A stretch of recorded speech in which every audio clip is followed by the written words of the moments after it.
135 words. I'm not looking at him. He should do it sometime in the pregame show. We'll interrupt him for a ceremony. That would be the one and only Chris Schultz. Of course, there is another record on the line tonight. Damon Allen tries to surpass Ron Lancaster's all-time CFL passing yardage record right in front of Ron Lancaster. And, of course, the debate will then begin. Is Damon Allen one of the best quarterbacks of all time? Is he? He's certainly one of the smoothest, and I got to believe he's got to be considered in the same sentence with Ronnie Lancaster, Russ Jackson, Jackie Parker, all those people. Damon Allen is certainly right there. He's going to prove that tonight. No doubt he's going to break the record. Damon Allen's been playing steadily for 16 years, not only with his mind and his legs and his arm, he's been putting it all together with his heart and his passion. Damon Allen's not concerned about all that tonight. He's going to go out there and play his football game, a very important football game. Damon Allen's going to go out there and lead this football team like he's been leading all the other teams he's played for. He's been playing this game for 16 years. He's going to go out there and play his heart out again tonight, Eric. And speaking of Damon Allen, his Lions are 3-6 under Steve Barato, but in my opinion, they're a much better team than the record indicates. I think Steve Barato's got this team playing well. They're very explosive on offense, and if they could just play a little better on defense, they've got a chance to get a win tonight, a win next week, and to go in the playoffs, Chris, with some real momentum. Hey, talk about momentum. The Hamilton Ticats need some momentum because they've been on a 4-game losing streak. There's 2 games left in the season. They need to win both of those games so they can get some positive feeling going into the playoffs. The reason these Ticats were in the '98 Grey Cup was the fact that they played their best football September, October, November. The reason they won the '99 Grey Cup is the fact they played their best football September, October, November. If they can win both of these games, the one tonight, the next one against Calgary at home, those 2 games, that's enough to build that momentum and get them in the playoffs, but they got to start tonight. James. All right, lots more from the guys ahead. For now, for more on the Lions' date with the Ticats and Damon Allen's date with history, let's check in with Dave Randorf and Glenn Suter in Vancouver. Thanks a lot, James. You know, we've been talking about this for the past couple of days. What are the odds of it unfolding like this? What are the odds of Damon Allen, after 16 seasons and 264 games and 50,000 yards worth of passing, what are the odds of not only Lancaster being here in the building, but coaching against Damon on the night that he's likely going to break Lancaster's record? Well, the fact that Ron Lancaster is here in the building will make it that much more special for Damon Allen when he does break the record, which should be tonight. He needed 255 yards per game this year to break the record. This year he averaged 275. That's why he is now just 175 yards away with 2 games to go. The way he's playing of late, he should have that record by halftime. Well, there's no question it is very special that Lancaster is here tonight because he has the utmost respect for Damon Allen. One good thing is that the guy that is breaking it is a guy that I know pretty well. I've had the opportunity to coach him. I've had the opportunity to watch him from the press box, and I've had the opportunity to watch him from the sidelines. And the thing about him is he's a class individual. He carries himself well. He's been a heck of a football player, regardless of what team he's played on. And they're there to be broken. And don't forget that Damon Allen is already the CFL's all-time leading rushing quarterback, just 570 yards short of 10,000 in that category. Amazing. Well, he did rush the ball more than Ron Lancaster did in his 19 years, most of them in Saskatchewan. And you wonder, how did Damon Allen have the time to throw for 50,000 and rush for 10,000? It is an incredible accomplishment for Damon Allen. He should have that passing record tonight. And we are looking forward to it tonight at BC Place. James? All right, guys, lots more on Damon Allen in this game ahead. First up, though, on the day of Gizmo's final game in Edmonton in the regular season, we catch up with him, which isn't easy. Wait up, Giz!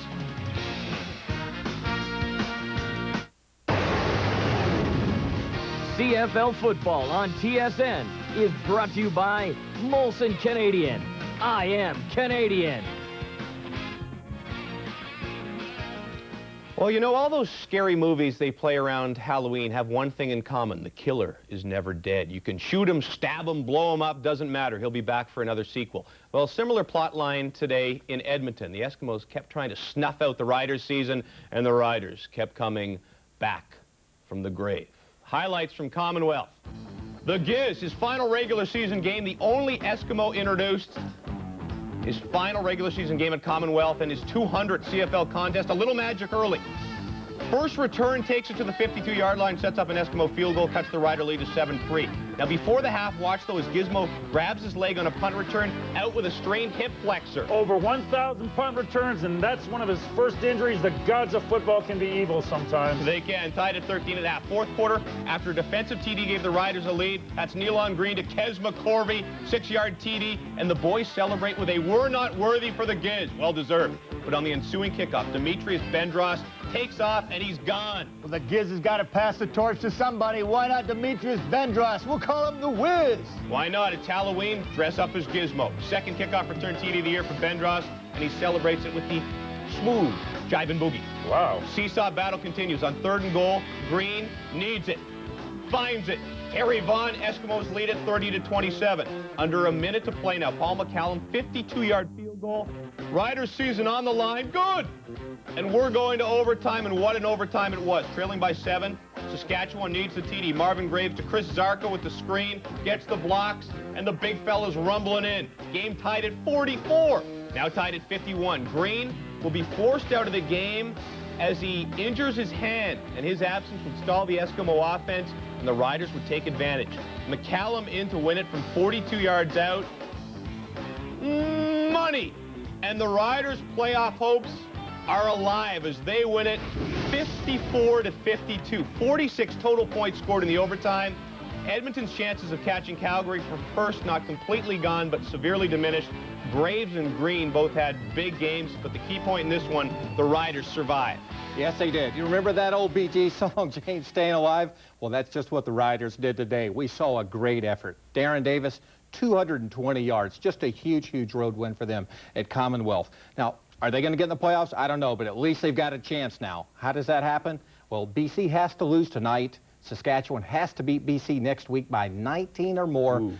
And then Toronto has to lose to Montreal. It certainly is improbable, but it's not impossible, and it's a step in the right direction, Matt. Well, Eric, I said, passing the torch there from the Giz to the Wiz and Bendros. Well, Bendros is an indication of all the great players that we saw in this football game, the young talent that's emerging in the CFL. What I saw an older guy, Marvin Graves, shoulder the Saskatchewan Roughriders and step up and play well. And then I saw the continued emergence of a true superstar in Nealon Green, shoulder the Edmonton Eskimos, do it with his legs and do it with his arm. This kid's staying healthy. If the Eskimos stay healthy, Chris, this team is going to continue to make waves. Hey, I'm telling you, I love the Eskimos. You saw some great individuals.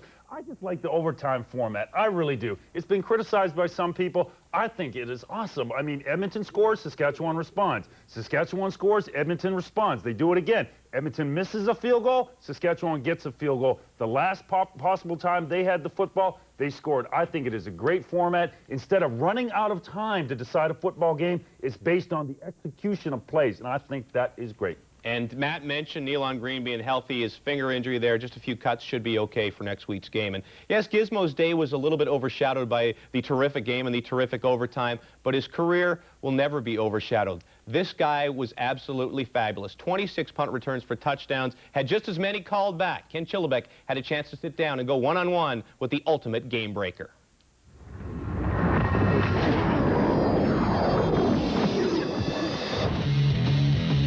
Up close.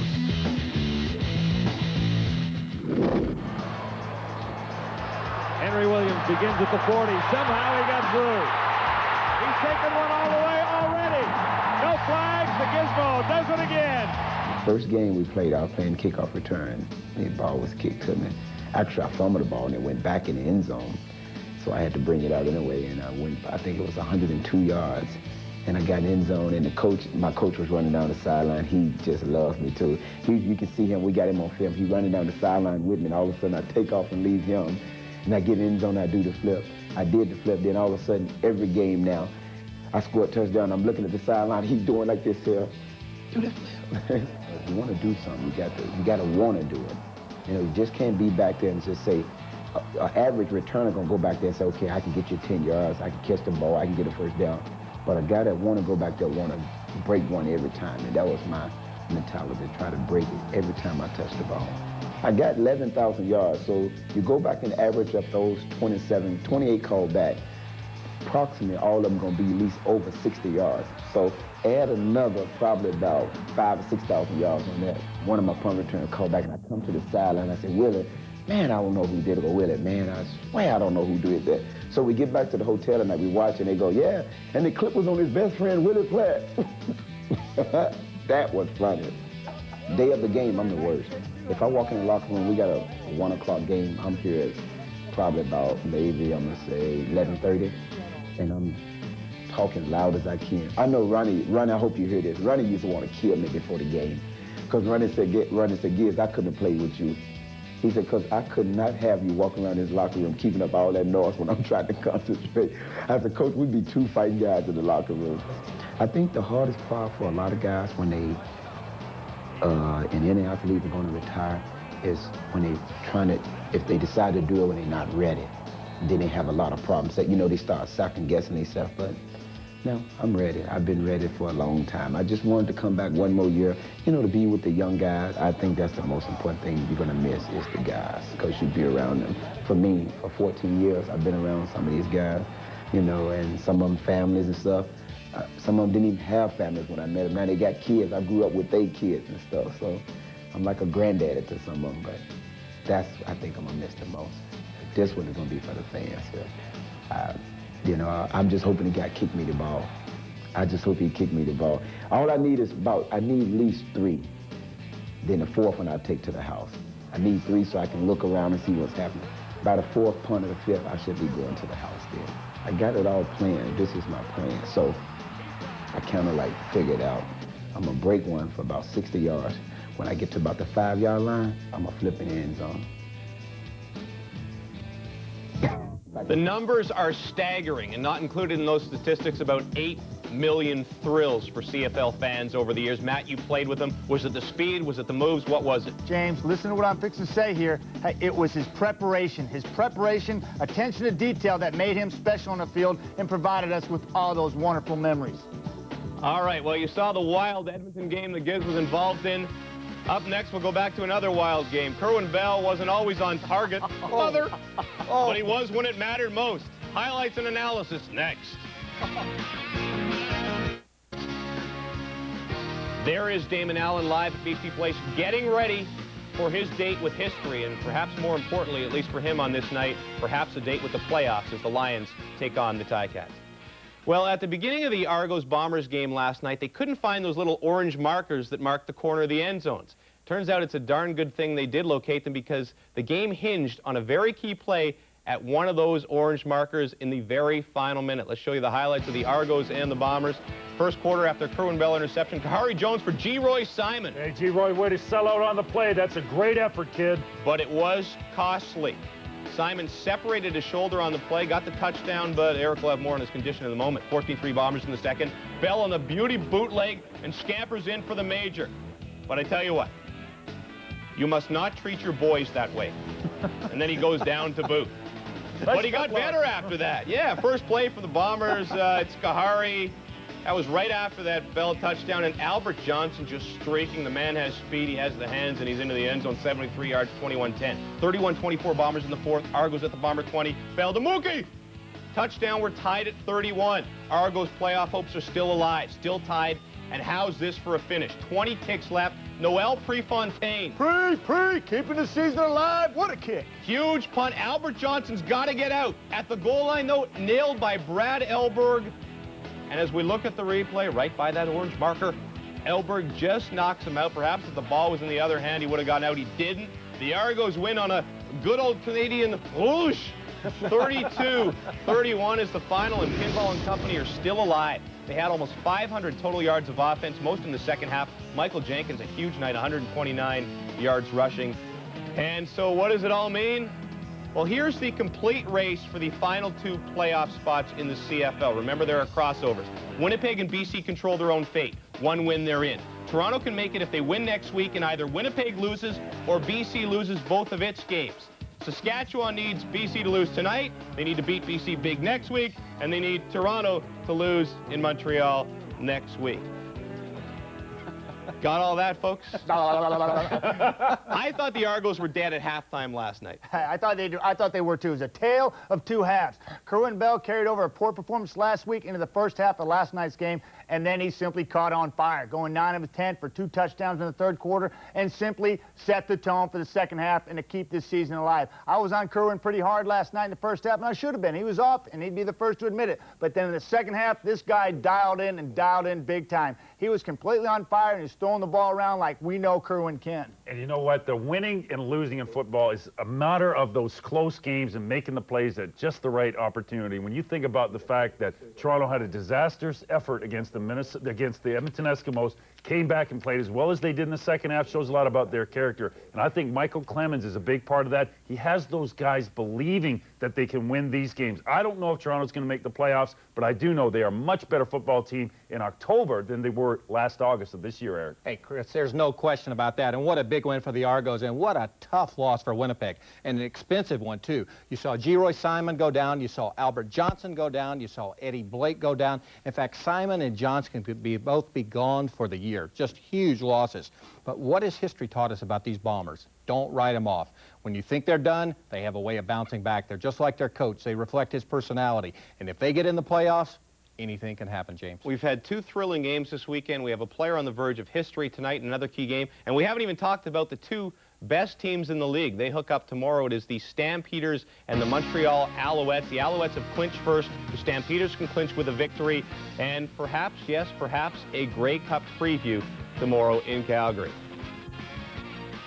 Danny Mack. Oh, yeah, there's another quarterback in this game tonight besides Damon Allen, and he's a pretty darn fine one himself. Needs to get the Ticats on track. We'll talk more about this game when we return. Well, as former players and as former teammates, you know, Matt and Chris used to hate interceptions. And, you know, Chris would blame Matt for a bad pass, and Matt would blame Chris for not giving him enough time. It was really sad. But now they both appreciate a nice pick, as we see tonight in virtual replay.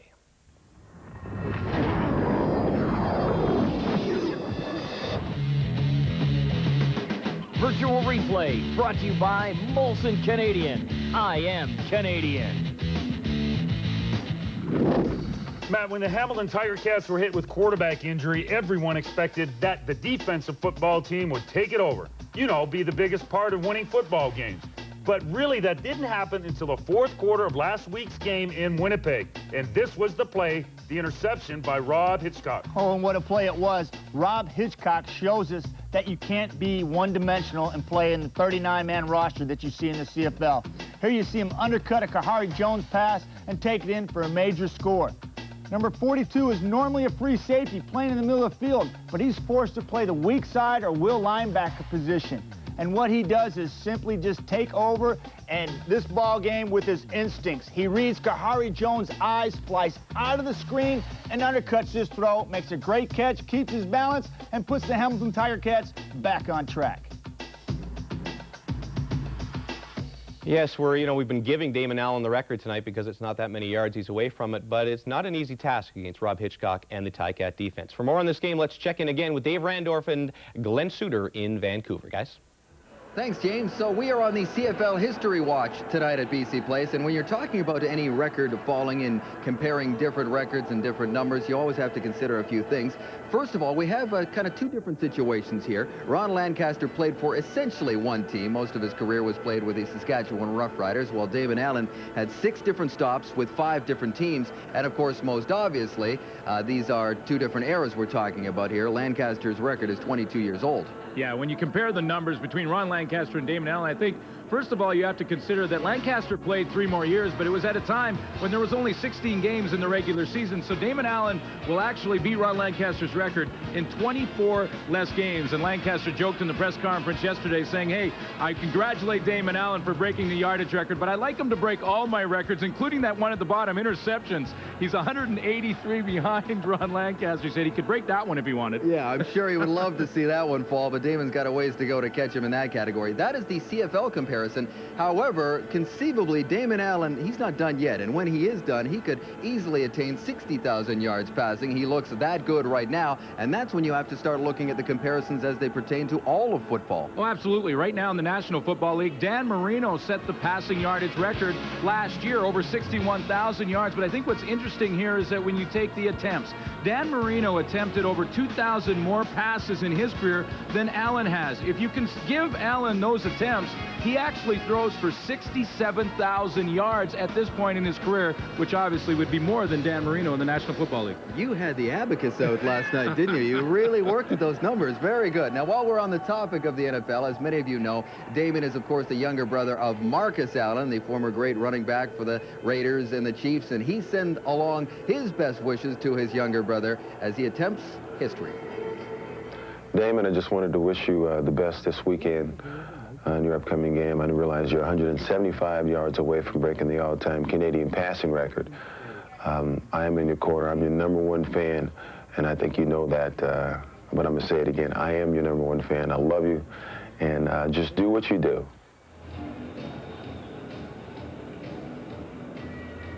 Boy, the Allen family is really amazing. Both very similar careers between Marcus and Damon, both very resilient players, put long careers together, and both record breakers and tremendous athletes.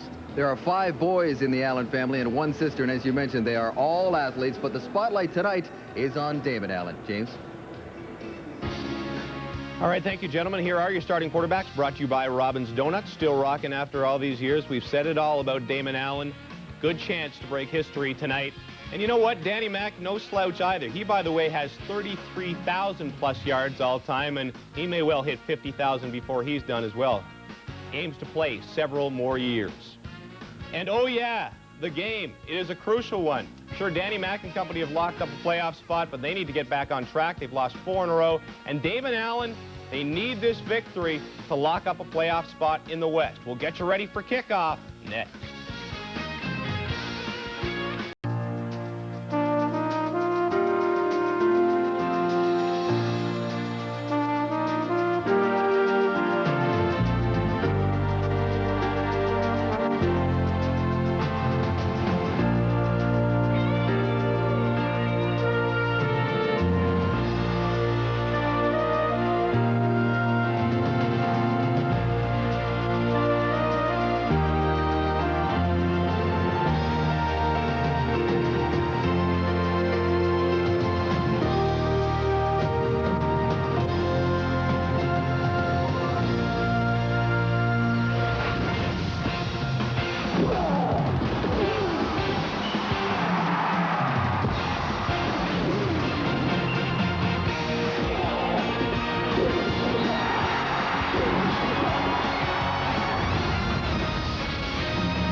Yes, a couple of members of the feline family getting together. Tabby's Lions. It's a cat fight on the CFL Live. And it's too bad it's not Halloween tonight, guys, because nobody is supposed to know this, but these guys are dressing up as Charlie's Angels, and they had the outfits on earlier. It's just the wigs, the makeup. Chris is stunning, especially. And, you know, Damon Allen has his own costume he's set to put on tonight. Actually, the uniform is the same. It's just the title that will change. He attempts to become the most prolific passer in CFL history. And this is not just about the record. It's really about respect for him. There's no question this is about respect. Damon's perhaps one of the most critiqued players in the history of the Canadian Football League. And I think that's unfortunate and unfair. Now, I can tell you this. Having competed against Damon, he absolutely strikes fear in opponents. Why? Because he's such a dual threat. And tonight, we're going to see the guy break the all-time passing record.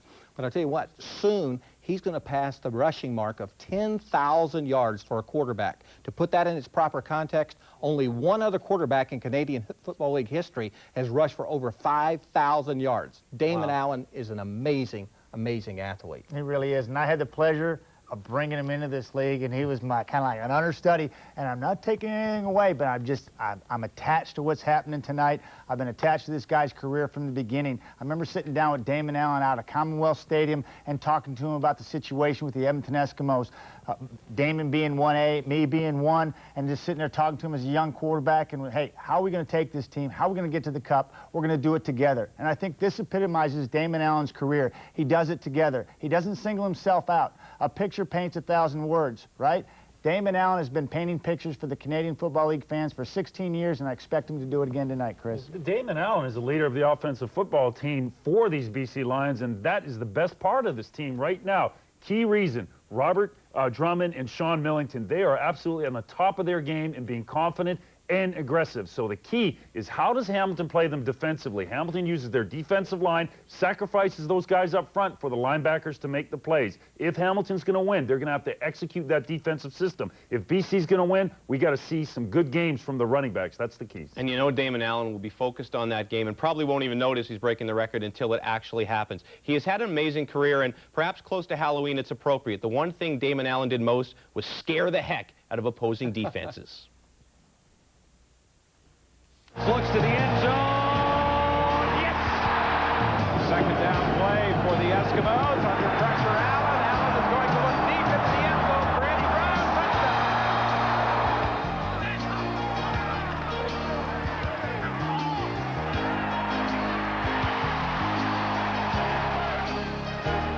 Allen again, under pressure, again, buys some time. Complete. Wilcox, he could go! Good fake. Allen just floats that one in the end zone. Touchdown, Smith!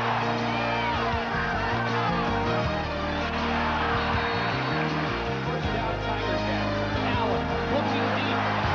It's Whitfield again.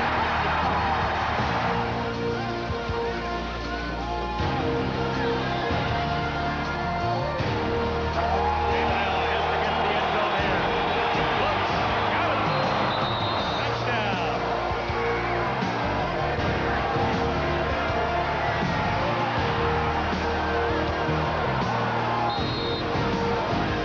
Long sprint left. Deep for Cunningham. Touchdown. He held on in the end zone. Jimmy the Jet Cunningham.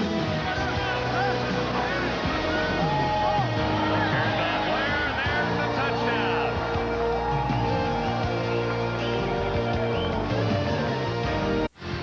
When Ron Lancaster hung up his cleats in 1978, he had passed for 50,535 yards, and at the time, nobody thought that record would ever fall. But you've heard the cliche that records are made to be broken. Football's marquee record, career passing yardage, should fall tonight. Allen, who's always been looked at as the runner, should make history tonight as the passer.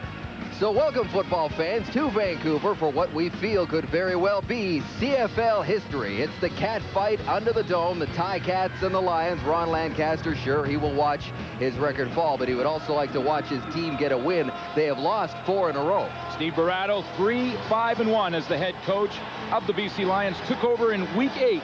Big win that week, 51-4 versus Toronto. Feels like his team is playing their best football in the last 2 weeks, despite a loss a week ago to the Calgary Stampeders. The Tiger Cats won the toss. The BC Lions are going to kick the ball off. And the Ticats are going to start it off with Archie Amerson back there to return, along with Williams and Akins. And the kick goes to Ronald Williams. Williams looking for some room, not much there. They are going to start around the 35-yard line. And on to the field comes the veteran Danny McManus.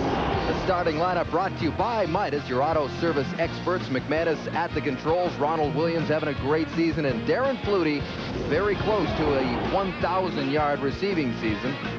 And up front, some very familiar names led by Carl Coulter, Chris Burns, and Dave Hack.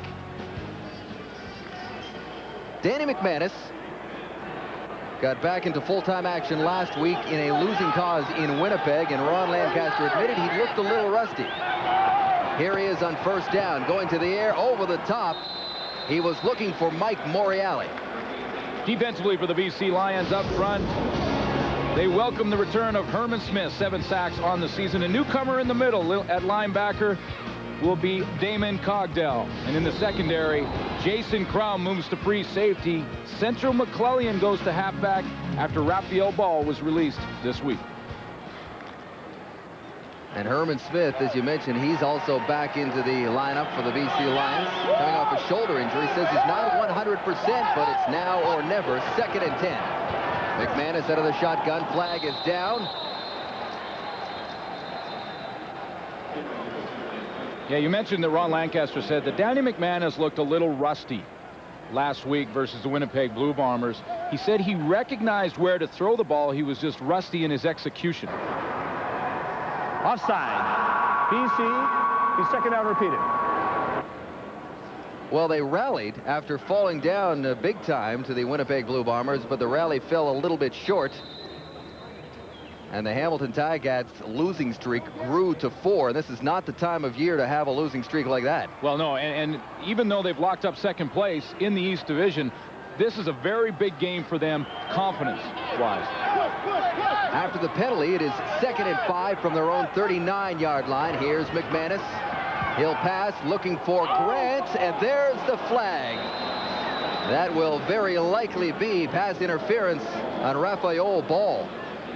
A lot of people are wondering how Raphael Ball will play now that his twin brother Raphael Ball was released. They're very, very close, and Raphael Ball was released this week and is gone. So he doesn't have his brother, of course, was his roommate.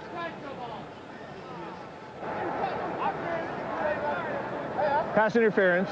British Columbia 27. It's first down. So he doesn't have that brother to lean on when things aren't going well, and he really didn't have to tackle the intended receiver on the play. The ball looked well overthrown, but he did anyway, and that'll draw the penalty. Yeah, the Lions lost a ball this week, and the defense has really been a problem for them over the past few weeks, especially. Last week in Calgary, they put up 38 points, but still lost. Racked up a lot of offense. So it's 1st and 10 after another penalty. McManus with a fresh set of downs out of the shotgun, hands it off to Ronald Williams. Williams has got some room, looking for the corner. Finally brought down inside BC territory, almost to the 45.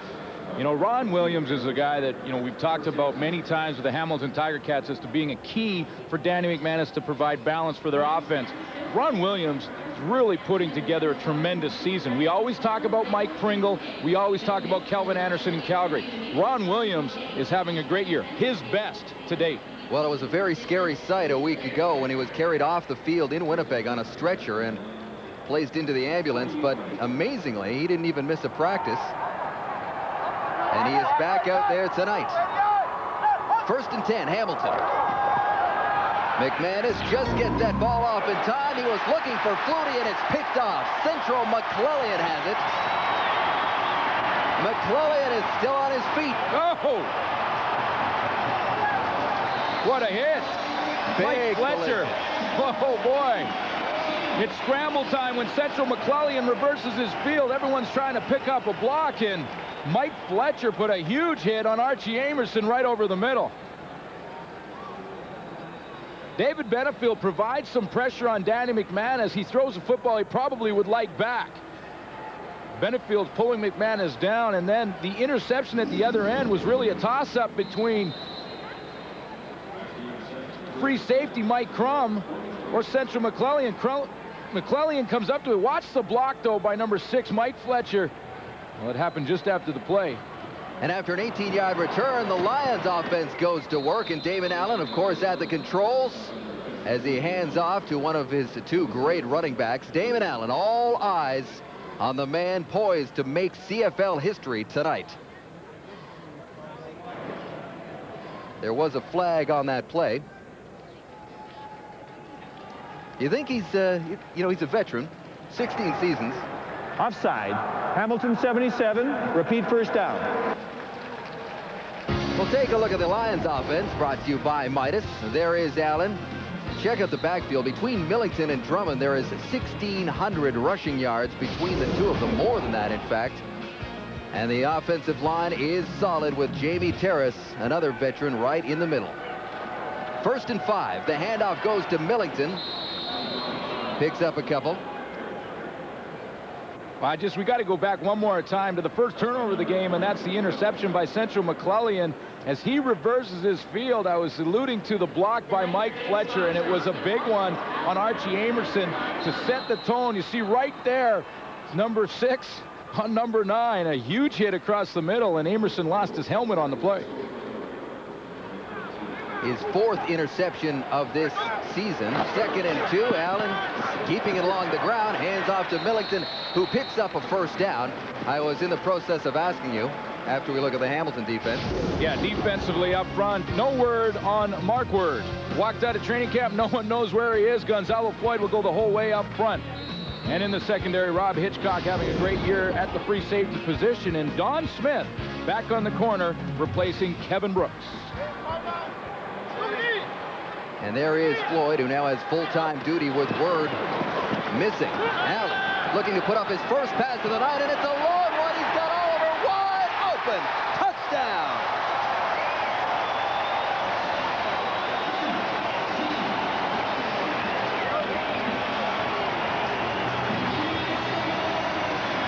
Damon Allen needs 175 yards coming into this game. I think he tries to get it in one play.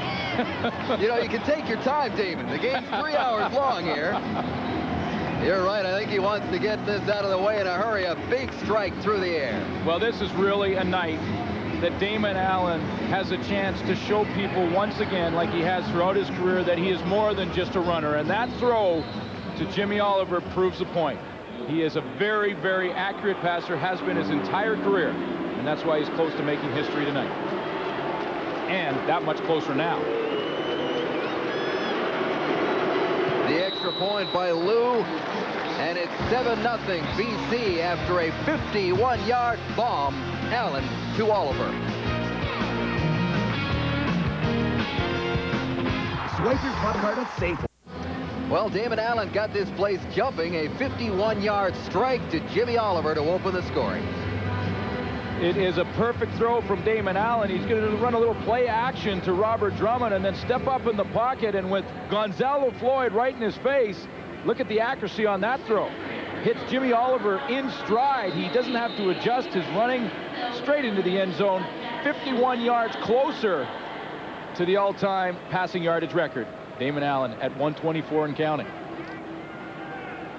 So Brett Anderson will kick it off again to the Ticats. Angles it away towards Williams again. Ron Williams up the middle.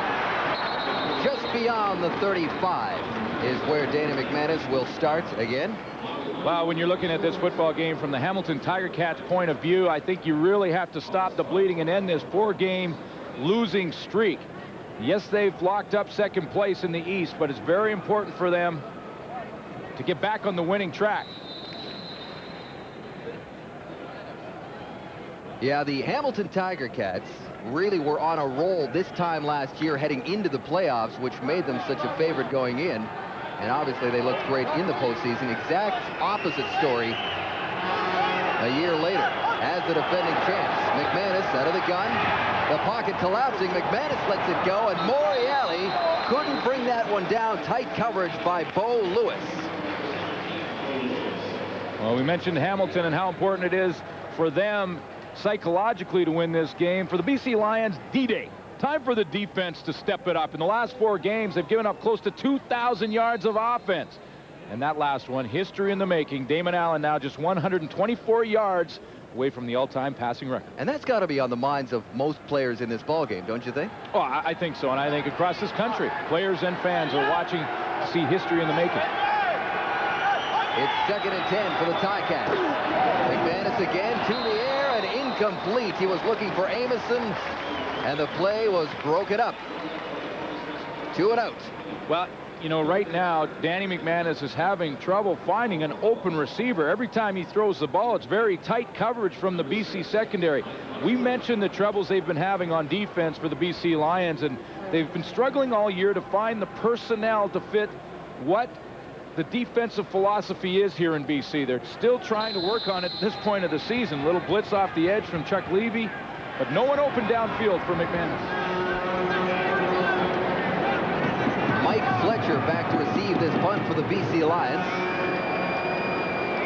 And of course, Paul Osbaldiston to kick it away. And it's not a great punt, but it takes a Hamilton bounce, backs Fletcher up to his own 30. Flags are down, and Fletcher does not get much further. And with that, we will take a break. 9:16 to go in the first quarter. The Lions have a 7-0 lead. The third member of our crew here to watch Damon Allen go for CFL history is Farhan Lalji down on the sidelines. Farhan? Well, Dave, you know, earlier this season, Damon Allen had been struggling, and there was talk that he might not break Ron Lancaster's record until next season. But since Labor Day, he's been very impressive, and especially in the last 3 weeks. He's averaged 375 yards passing per game. He's thrown 6 touchdowns, and more importantly, no interceptions. Damon Allen getting it done at the right time. Well, the way it's worked out, you obviously could not write this script any better with Lancaster's Ticats here at BC Place. Allen looking to pass again. He's already 1 for 1. He's going long, and he had Alfred Jackson cutting across the middle, and he could not squeeze it. Donald Smith providing coverage on Alfred Jackson. He's back in the lineup, replacing the rookie Kevin Brooks, and he goes right down the seam with him. And Rob Hitchcock was also lining up Alfred Jackson for the big hit, and that's an awful tough catch to make when you got the safety coming right here, and you got the corner hitting you from the back. Number 42, Rob Hitchcock, has made a name for himself over the last couple of seasons for leveling guys who come across the middle. By the way, it's his birthday today. He's 30 years old. So happy birthday to the Canadian safety. His teammates wanted us to make sure we mentioned that. He's in the big 3-0. 2nd and 10. That ball is complete across the middle to Sean Graham. You know, and if Damon Allen breaks the record here this evening, he's going to need some help from the big boys up front, and so far they're providing pretty good time for Damon Allen to look down the field. Watch the protection from the 5 offensive linemen. Little stunt there by Joe Mumford, picked out very nicely by Dan Payne. He goes down, and Allen is sitting in the pocket, taking his time right now. Here he is again, throwing it to the far side of the field to Jimmy Oliver, the man who has the touchdown.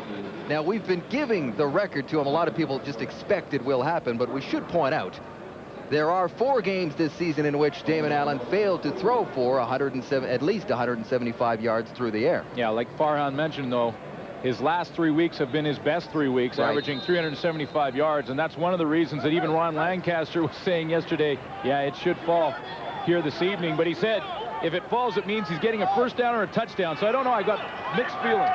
Here it is, 2nd and 4. He's flushed right out of the pocket and way back. Big pressure from Joe Montford.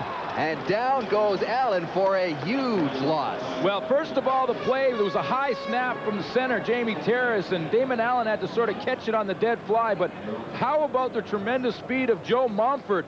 Montford's going to come up, and watch him track down Damon Allen. This is great speed because that is the fastest quarterback. You know, Nealon Green is also pretty quick in the Canadian Football League, and Joe Montford runs him down. I mean, it's just... And he came off the edge completely clean, Montford. Yeah, the bad snap got things going in a bad way for the BC Lions on that play. Montford with his 18th sack of the season. No one else is close. Lou back to kick this one away. And here is Tony Akins on the return. Akins got a wall. And he's got the outside corner. There goes Akins. Finally knocked out of bounds. A great return close to the BC 30-yard line. A 35-yard return for Akins. And Hamilton is in good shape when we come back to BC Place.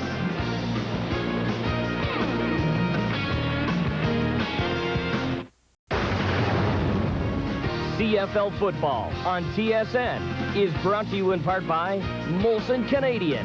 I am Canadian. And by 3M Filtrate air cleaning filters. Breathe the difference. So the Ticats with great field position here just outside the BC 30. The pitch goes to Ronald Williams, and Williams goes nowhere. Wrapped up by Herman Smith.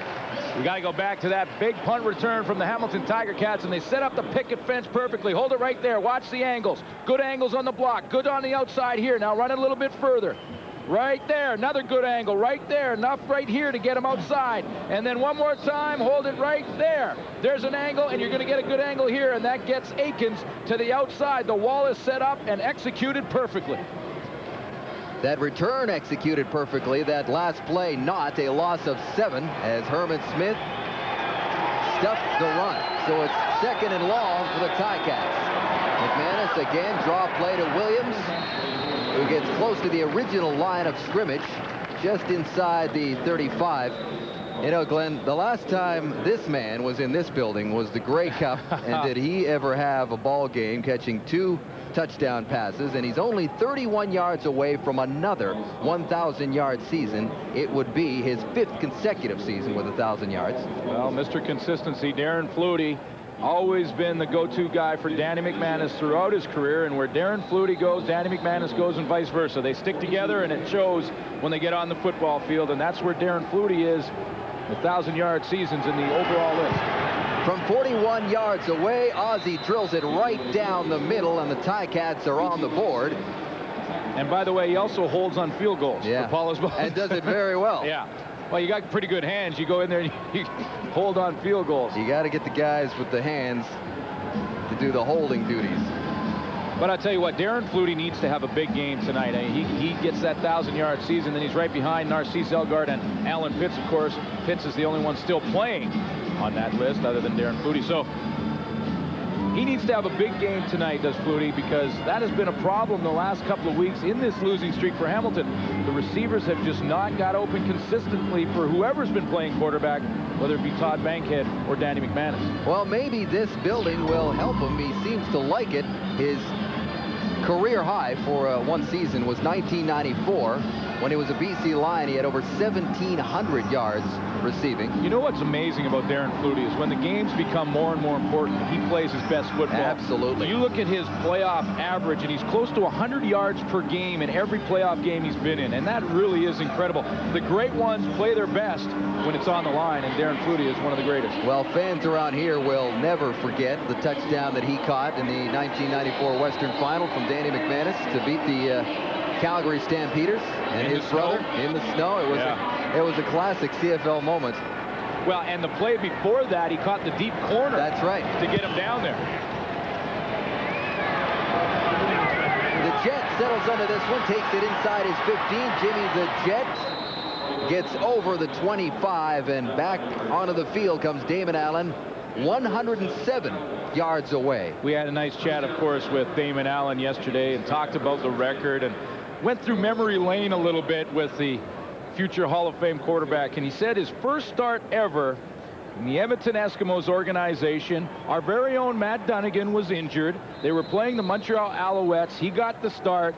They won 38-1 at Commonwealth Stadium. The first throw he ever made was a completion to Brian Kelly. He had a tremendous game and was named Player of the Week. The very next week, Matt Dunnigan got the start again. Nice job, kid. Now back on the bench. Yeah. The handoff to Robert Drummond. His first action in the ball game. But I think, David, that's part of why Damon Allen has had the success over the years, is because he was in an organization in Edmonton early in his career where he had guys like Matt Dunnigan in front of him and Tracy Ham in front of him. Also Hall of Fame quarterbacks, and there was a real quarterback system in Edmonton at that time. He learned the game from great players and then went back and worked with one of the best ever in Ron Lancaster.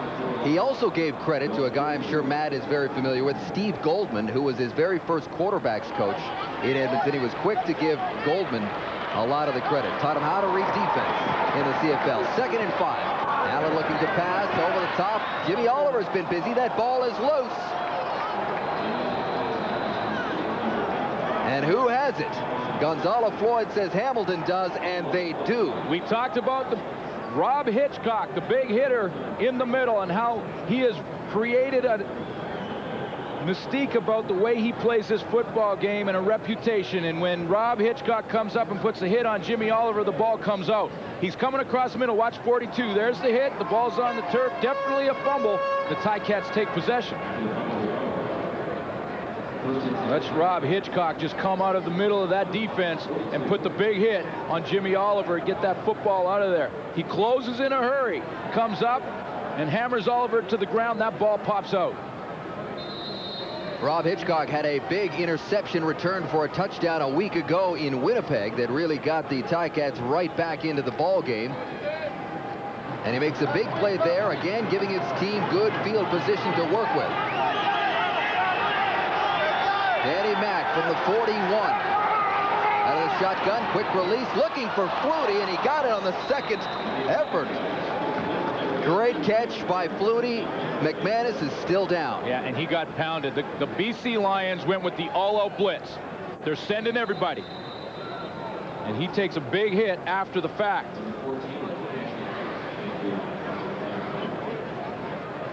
Watch McManus dump this football. He knows the pressure's coming. He's got to get it away. There's Herman Smith coming in there along with Carl Kidd.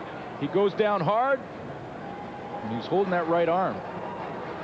Darren Flutie took 2 cracks at catching this one. Derek Lewis cut underneath Flutie, thinking that he wasn't going to catch it on the first attempt and stuck with it, but of more concern now for the Hamilton Tiger Cats is the status of their starting quarterback. Yeah, fans back in Hamilton are holding their collective breath because they saw what happened very recently when McManus went down. Now, an interesting situation here. Over on the sidelines, you have Cody Ledbetter warming up. And he's been out of action for a number of weeks as he had a broken foot and ankle. Week 5 was his last action. He's been taking reps the last couple of weeks, but limited reps. He's really not 100% and not ready to go, but they dressed him. Todd Bankhead has a concussion. He wasn't cleared medically to come and back up Danny McManus, so they really had no choice but to get Cody Ledbetter dressed and back out there. So he's going to have to come out for at least 3 plays to replace Danny McManus. The pressure's going to come from the top of your screen. It's Carl Kidd coming off the edge, and he is not blocked. The Lions sending more than the Hamilton Tiger Cats have to block them. Kidd's the guy who throws McManus down, and he was looking out that passing hand. It looks like he jammed his hand as he went down, and, you know, I'd hazard a guess, the way he walked off and was shaking his hand, it looks like he will be able to continue. But right now, it's Ledbetter in there. Handing off to Williams, tries one way, then the other, and he's got lots more room on the left side. Well, you know, and Cody Ledbetter was over there thinking about going after a block for Ronald Williams after he reversed his field, and I know Ron Lancaster will say, hey, you're our only guy left, don't do that. He comes around here and watch him. He's going to start to set up to look for the block. He goes, should I block? No, yeah, I'm going to get out of the way. I just get right out of the way. In the end, it ends up being a gain of 4. Cody Ledbetter has really become an assistant coach with the Hamilton Tiger Cats. Works very closely with Ron Jr., the offensive coordinator. Hands the ball off again to his workhorse, Williams, who picks up a couple more. Ronald Williams, as mentioned, it looked very serious a week ago in Winnipeg, but he was ready to go, and it was really all just they were just being cautious. Well, yeah, and you have to be. He said he lost some feeling in his legs. It came back right away, but they wanted to check him out and take x-rays. He was back at the hotel right around the same time as the team returned from the game. He cleared out completely 100% physically and took every rep at practice this week. Over 1,100 yards along the ground so far this season. He picked up 2 more there, 2nd and 8. Ledbetter. It's like he's going to throw, and he does. Far side of the field. He's got Amerson, Archie Amerson, inside the 10. And he took a bit of a hit there as he delivered that throw, and Danny McManus is working out on the sideline. Now they're wondering whether or not he should come back in. Well, there's a look at Danny Mac. Let's get an update on his situation. Here is Farhan. Well, Dave, I just talked to Danny McManus, and he said his hand is okay. He's going to the sidelines right now to get warmed up. He expects to be back in by the next series, if not sooner. He said, when I asked him how his hand was, he says, I'll be able to hold my donut tomorrow, don't worry. Now that's the Danny McManus we all know. He'll be able to hold his donut tomorrow. In the meantime, his backup, Ledbetter, has them sitting on the 11-yard line. Little play action going into the end zone, and it's picked off. Raphael Ball has it, and he's out of the end zone before he's drilled. But a big play by the Lions defense again. That's what we said at the beginning of the show. They had to pick up their game, and they are right now. Raphael Ball with the interception. And the Lions will take over in their own end of the field when we come back after the pick by Ball.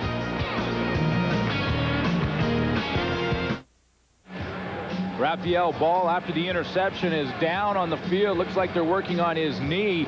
Took a big hit from Ron Williams. And football's an interesting game when it comes to that, because you can take out your frustrations with a big hit. And Ron Williams, frustrated after the interception, watch the pop he puts right there on Raphael Ball. I mean, that's a big-time hit, and that knee buckles underneath him, and that's what they were looking at.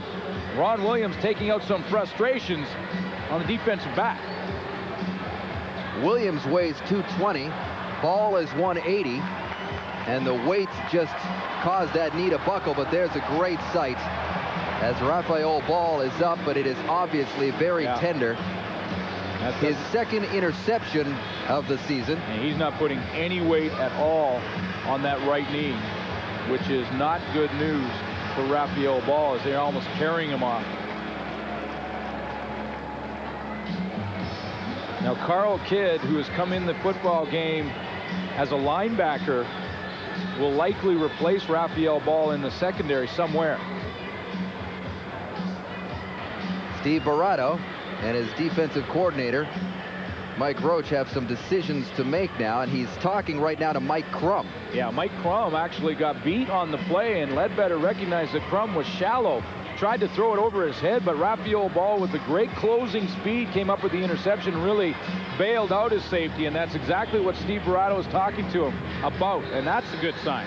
Now he is putting a little weight on it.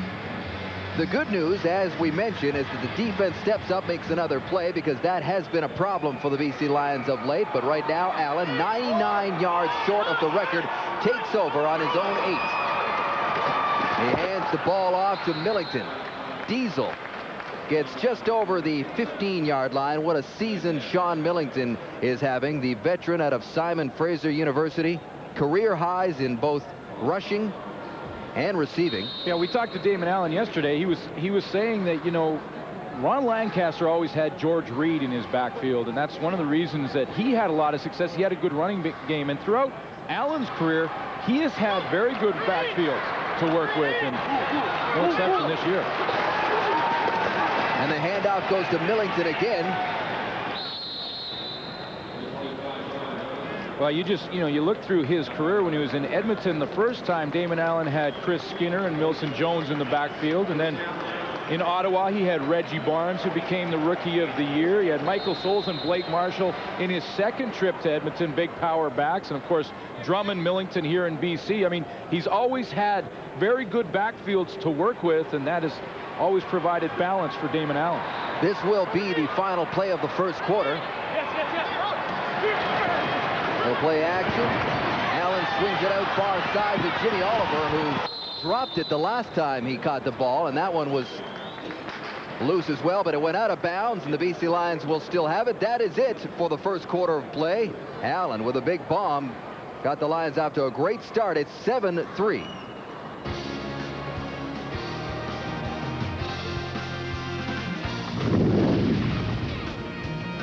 The CFL live on TSN at the quarter.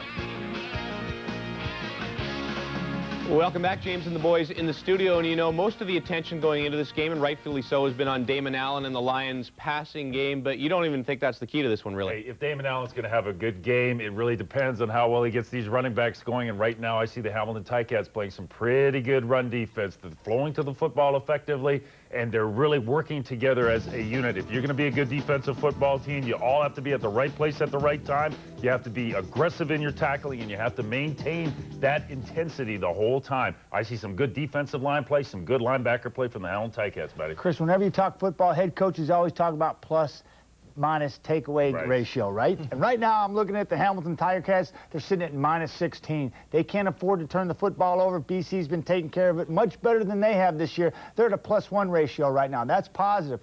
The team that's going to turn the ball over the less is going to win this football game. You got two quality teams here. They can't afford to keep putting the ball on the ground and picking it off. Not a good situation. No, it usually determines the outcome of a game. And we talked about the importance of making turnovers. Jimmy Oliver had that one mistake, but one thing about him, he jumps out. He's a young guy, and he has great speed. Last night, we talked about the importance of speed. You saw with the Toronto Argonauts, Darryl Mitchell and Tyrone Brown. With Winnipeg, Stiegel, Robert Gordon, et cetera, et cetera. Jimmy Oliver can have an impact on this game. He's a guy that can run, and we need to watch him these next 3 quarters. Also be interesting to see what happens with Danny McManus. Again, the injury doesn't look serious, but on the bright spot for the Ticats is the fact that they have Cody Ledbetter back after the disasters they had with Billy Dicken and Bankhead. Back to BC for second quarter action. Thank you, guys. And as it sits, Damon Allen now 91 yards shy of the record. You know, he used to play for the Hamilton Tiger Cats, and then he was traded from Hamilton to Edmonton. Going the other way was a guy by the name of Mike O'Shea, who's now trying to tackle him. Mike O'Shea never played a game for the Eskimos, but he was the other marquee name going the other way. Robert Drummond bounces off one tackle, picks up a couple. So we just talked about Millington, and now we will talk about Robert Drummond. It is quite an awesome 1-2 punch, Glenn. No question about it. And Drummond has become more of a receiver out of the backfield for Damon Allen than Sean Millington. Millington usually carries the ball. Drummond usually catches it, but they can mix it up. Both power backs. And you mentioned they're over 1,600 yards, was it, the combined? Yeah, over 1,650, actually. It's however, they failed to convert on the second down play, and Louis will have to punt this ball away. Waiting for it down at the other end is Tony Akins. He's only playing his 8th game so far this season. They had the wall return last time. Let's see what they do here. Akins had a nice return. He'll take this one on the hop. Akins from his 45. And this time the BC Special Teams unit wraps him up. And looks like Danny Mack is just fine, and he will take over when we come back to BC Place. Tonight is a big night with Damon Allen chasing CFL history, but a week from tonight, right back here, just as special, as it will be the final home game for Louis Fasaglia. The 46-year-old, after 25 seasons, is retiring, and it will be a very emotional sight. No doubt there's a big post-game show planned as well, and we will have it for you right here on TSN. McManus back at the controls for the Tiger Cats. Ronald Williams back running the ball, picking up 2 yards on that play. Let's take you down to the sidelines for an injury update. Here again is Farhan. Dave, you saw Rafael Ball in the tremendous amount of pain he was in after that hit in the end zone from Ronald Williams. Well, the news is pretty much as bad as you would think. I spoke to the team doctor. He says it is likely a torn anterior cruciate ligament in his right knee. Right now he's getting it iced. He is definitely done for the game and probably done for the season. And they will replace Rafael Ball in the lineup with Chuck Levy. Goes out to the corner. Derek Lewis plays in at halfback along with Central McClellan. So Chuck Levy going both ways. We'll see how McManus exploits this. Out of the backfield is Williams. He did not get the first down. Well, that's quite a hit by Chuck Levy. Danny McManus going right over there to where Rafael Ball would be lined up and test out Chuck Levy and just see if he's going to respond on the corner. Can play both ways, plays a little offense, returns kicks, and watch him come up from the corner spot and cut down Ronald Williams. That's a pretty nice hit right there. No fear in Chuck Levy as he comes up to put a hit on a big running back in Ron Williams. He can do a lot of things. As you see, he's about to play some special teams. He obviously can play a little defense. He can catch the ball. He can run the ball. He is really quite a football weapon. Ozzie on to kick it away. And Mike Fletcher set to return.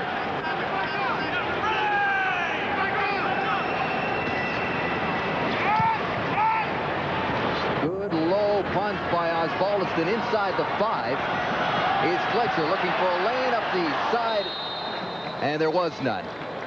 So once again, Damon Allen will start from deep in his own territory. When we come back to BC Place, it's 7-3. Here are the numbers after 1 quarter of play, and everybody watching to see what the Lions do in the passing category. Well, Danny McManus missed a little bit of that first quarter. The passing numbers down for the Hamilton Tiger Cats. So it's 1st and 10 from their own 13-yard line. Allen again going long, looking for Oliver. He's got him. Jimmy Oliver out to the 35-yard line. Well, I hope I never hear that Damon Allen cannot throw the football again. Like, I mean, just when you look at the record he's about to break tonight, And you look at the throw that he makes on a timing pattern to Jimmy Oliver. The pressure's coming after him, so he's got to throw the football before Jimmy Oliver comes out of his break to the sideline. That ball is well on its way. Oliver turns around, and bam, right there on the money. That ball was thrown before Jimmy Oliver even turned around. He trusted he'd be there. He was, and the ball was put right on the spot. All right, there are the numbers. 103 so far. He needs 72 more, and he's picked off. Picked off by the linebacker, Willie Fells. After a 21-yard gain, he threw it right into the hands of Fells, and now there are flags everywhere as there's pushing and shoving on the field. First interception in the last 3 games for Damon Allen, and I don't think he even saw Willie Fells drop into that pass. He thought he had Sean Millington down the seam wide open, and Fells just slid under that pass. He didn't even see him. Major foul. Hold it right there. Unnecessary roughness. Hamilton 90. First down, Hamilton. That's Sean Millington, and Fells is just going to slide underneath and get right in that passing lane, and Damon Allen does not even see him at all. And a pretty good catch by Willie Fells, the linebacker. Boy, has he ever played well since they moved him to the middle of the linebacking core. He started out on the strong side and really is a true middle linebacker. Played middle linebacker at Purdue, and that's where he's most comfortable. That was the penalty at the end of the play, so Hamilton gets the ball on the 40. And Ron Lancaster will certainly not be happy with that penalty. His team has been taking a lot of undisciplined penalties lately. Over 200 yards worth last week. Here's McManus out of the shotgun. Looking to pass, and it's a low pass, but dug up by Amerson. Did he catch it? No, he did not. Well, here's how much confidence the BC Lions have in corner Chuck Levy, who's in the game replacing Raphael Ball.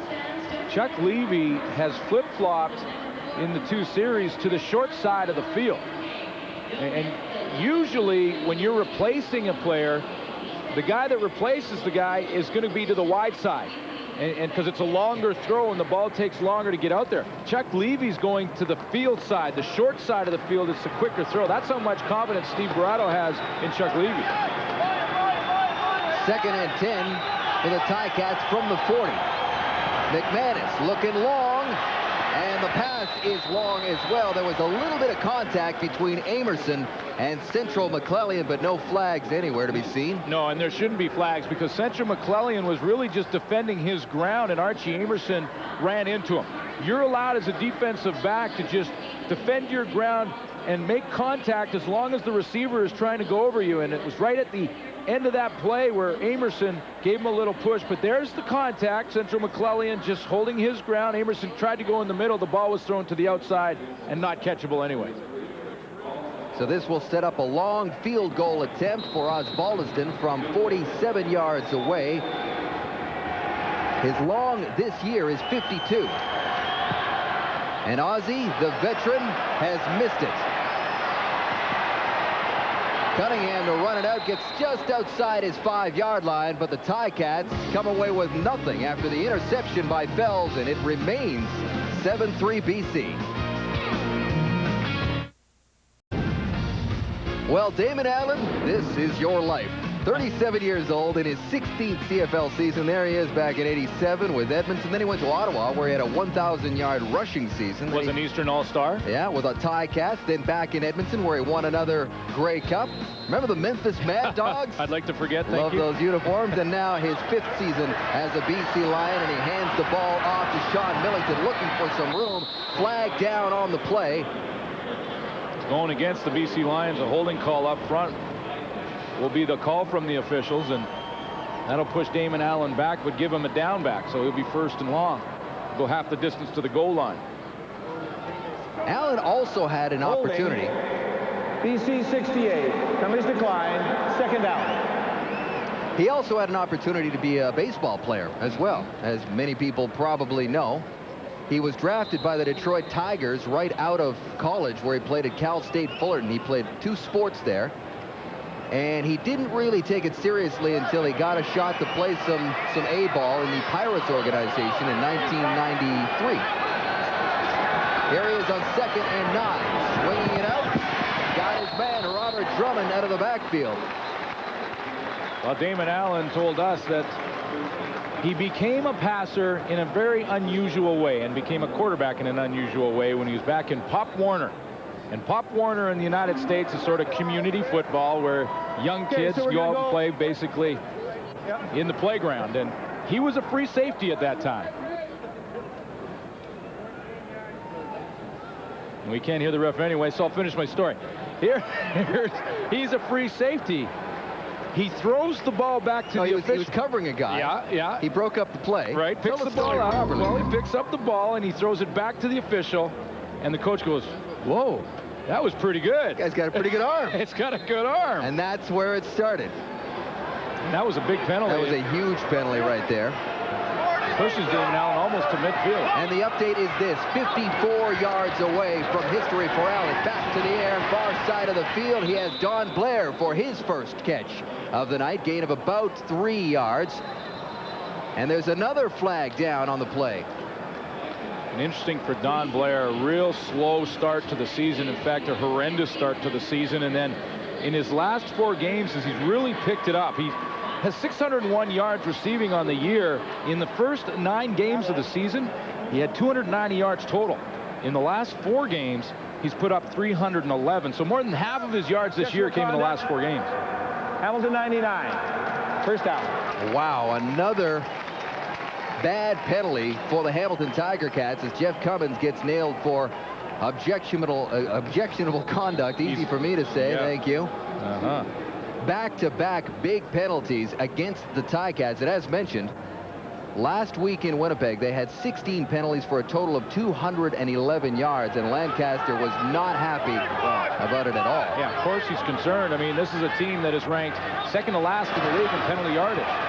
Lots of time for Allen. The pass was just too far for Alfred Jackson. Well, what he's going to go say to Alfred Jackson is to slide back out away from the coverage. Alfred Jackson is looking into his zone defense, and he's trying to find a hole. When Jackson comes up in here, he gets too close to the linebackers, and what Allen wants for him to do is slide out into the open area, and that's where he throws the football. Jackson doesn't slide out there in time, and the ball goes incomplete. 2nd and 10. 51 yards away from the record for Damon Allen. A long bomb would do it. Allen rolls out. Hits the outlet man, Alfred Jackson, and Jackson's got some room. Inside the 40. And this is why everyone felt that he would break the record tonight. Because 175 yards is not a guarantee, and you mentioned that earlier, but the way he is playing right now in the last 3 games, he just seems to be in the zone. And when Damon Allen gets on track, he makes it look effortlessly. Well, look at this. On the run, to his left, against the grain, he throws that ball perfectly to Alfred Jackson. A 14-yard gain. Take off 14 more. Allen, little play fakes, leaves it out to Sean Graham for another first down. They're moving the chains, and history is about to be made. You can sense it. Getting closer.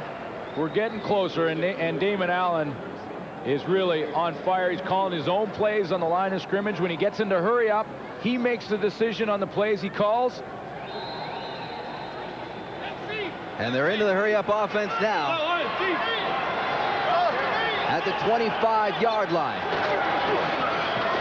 Allen, little pitch to Drummond.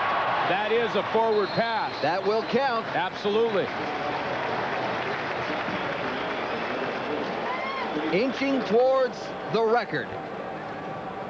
Damon Allen. He is 12 yards away, and they are sitting on the, let's see, about the 14-yard line. A touchdown pass gets Damon Allen the all-time passing record in Canadian Football League history right here. So what do you think's going through his mind? Do you think he has any idea? You know what? He doesn't know. He just has no idea where he is in the total. Of course, all week, everyone has asked him about the record. And he thought about it all week, and he said he reflected on Ron Lancaster's career. He's reflected back on his own career. But at this moment, he's thinking about getting that football in the end zone and nothing more. He has not kept a running total in his head, just like we are up here in the booth. We got calculators going like crazy up here. and make sure the math is correct, because math is not our strong suit, is it? It is the marquee record in Canadian football and any football league. And I think it's fair to compare it to all-time score in NHL history. Absolutely. It is the marquee record, no question about it. Ron Lancaster held it for all those years, and no one thought anyone would get close to 50,000 yards passing. And here Damon Allen is 12 yards away from passing Ron Lancaster. It is really amazing and unbelievable accomplishment for the future Hall of Famer in Damon Allen, who, by the way, is the rushing leader for quarterbacks in Canadian football and very close to 10,000. But there you have it. 12 more yards, and it's his. And as you can see tonight and in other games that you've watched the BC Lions play, he is 37. He'd like to keep on playing, and he could easily do that, Glenn. Well, and he could easily play 2 or 3 more, and if he does, he could be up in the 60,000s. And, you know, he joked about it yesterday, saying when he started in Canadian football, he never thought that he would see this day where he'd be pushing Ron Lancaster's record. But he said now that he's here and the way he feels, hey, he wants to make it that no one can catch 60,000, that he makes the record and sets the new level at a place where no one can catch him. Well, we all thought it was great that Lancaster is here to witness the history, but the only thing that would make it better is if it came on a touchdown. Well, the way it's been written, I wouldn't be surprised at all. Here we go. First down from the 14-yard line. Allen, look at end zone. Alfred Jackson inside the 5. Almost there. Unless they run it twice, it will likely be a touchdown pass that sets the record, because I believe he'll be a little short right now.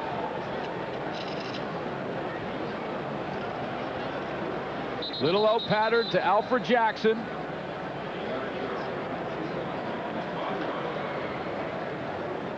It was a 9-yard gain, so he is now 3 yards away. You got to be careful when you're hanging around that sideline. You got to be careful. Keep your head up. So unless the Lions run it a couple of times, Allen will likely set the record on a touchdown pass.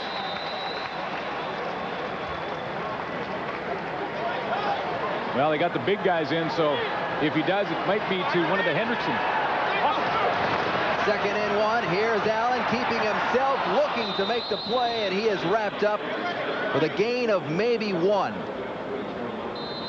Davey said as a young boy his idol in the quarterback position was Terry Bradshaw when he was growing up, and he was a big Pittsburgh Steelers fan. And then later when he got into college at Cal State Fullerton, he said he started to follow Warren Moon's career, and he kept hearing about Warren Moon in Edmonton and how much the Edmonton Eskimos would win year in and year out.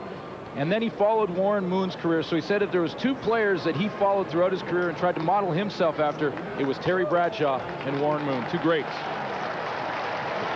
They got the first down by about half a football. So he remains 3 yards away. And they are on the 4. Here it is. Damon Allen on first and goal. He hands off to Sean Millington, who is not in, but almost there.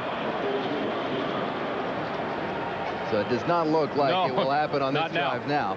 Not now. You know, we were all ready to go. I was all ready to go. But I'm sure they will take a touchdown at this point. We should mention here, this is an important game itself for the BC Lions. With a win tonight, they can clinch 3rd place in the Western Division and eliminate the Saskatchewan Roughriders. Oh, absolutely. It's after a great game today in Edmonton. Very important, and when you see that game in Edmonton where Saskatchewan ended up winning that game in overtime, that keeps their hopes alive.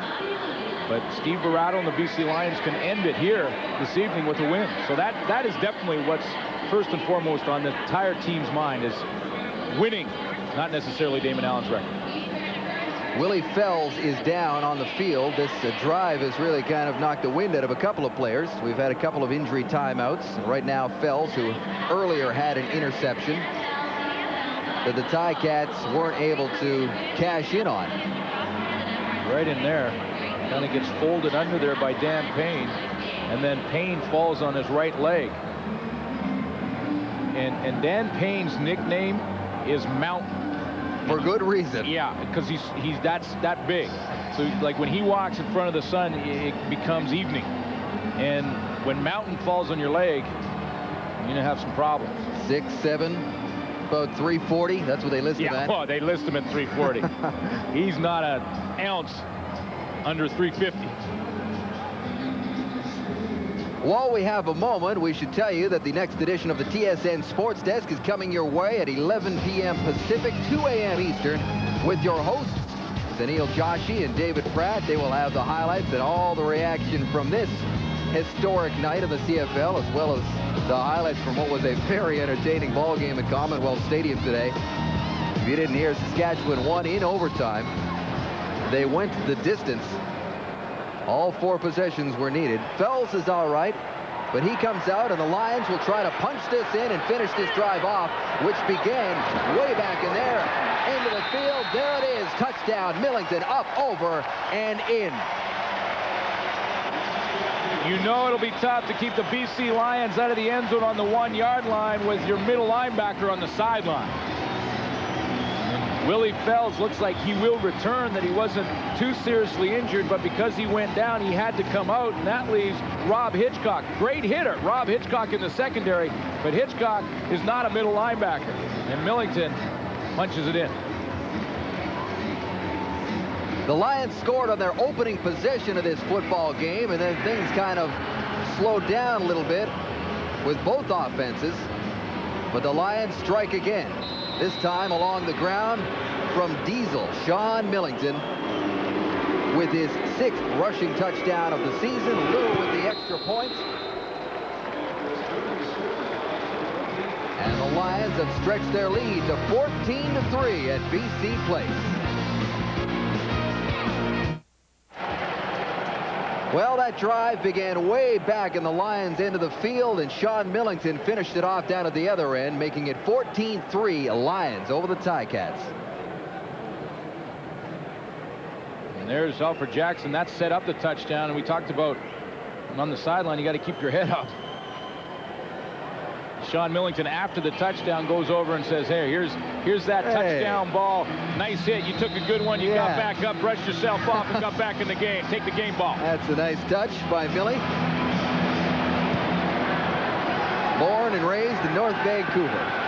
Here's Amerson, Archie Amerson, heading up the middle. Not a bad return to the 40-yard line, and out comes Danny McManus and the rest of the Ticats offense trying to answer. They've been unable to do so far. Well, this is the Damon Allen scoring drive. 10 plays, basically 3 minutes of offense.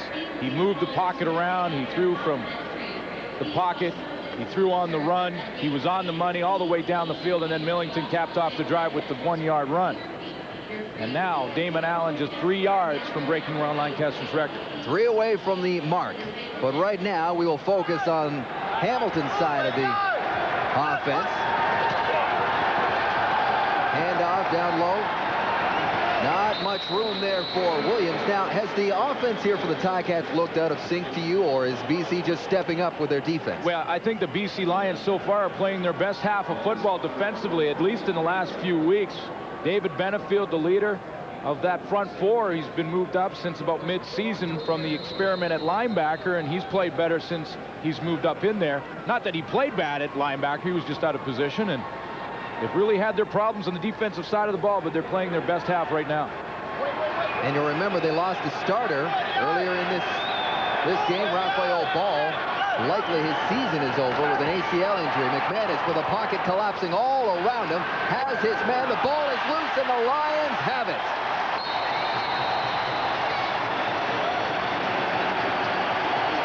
The pass was complete to Darren Flutie.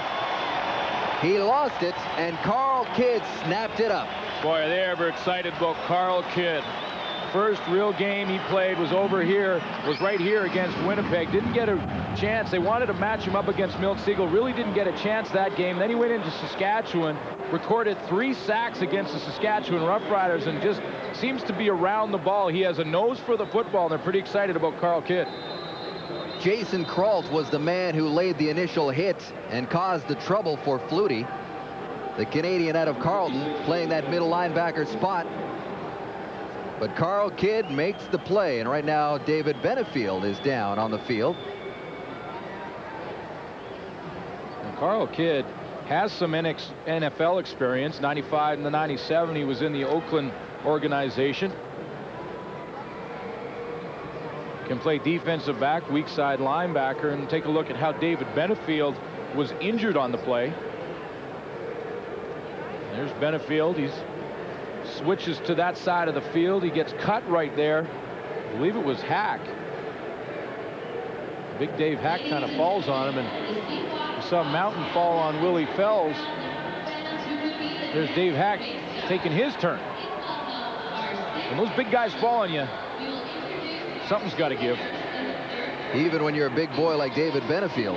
That leads the BC Lions in tackles this year, and has really had an up and down season, coming off a tremendous year last year where he was a dominant pass rusher off the edge primarily, well, for the whole season basically, and then tried to move him to linebacker. He played fairly well and consistently, but was learning a new position, and then moved him back about the midway point of the season to where he can get after quarterbacks and do what he does best.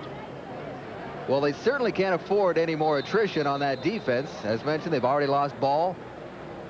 They're playing with a few players out of position as it is, but they come up with a big play from Carl Kidd, and now Allen, needing just 3 yards to break the record, goes to work. The pitch into the backfield goes to Robert Drummond, who forges ahead for some hard-earned yards along the ground.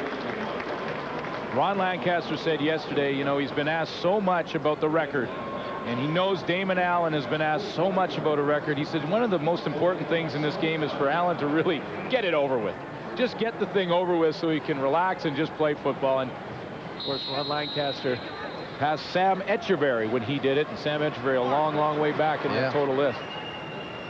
There was nobody near Lancaster when he finished playing, and an unlikely candidate really kind of stepped up in Damon Allen, and now he's just 3 yards away from breaking it. Allen looking to pass, nobody open, buying some time. Damon Allen going long, he's got Jackson, touchdown! And with that, Damon Allen is the CFL's all-time leading passer.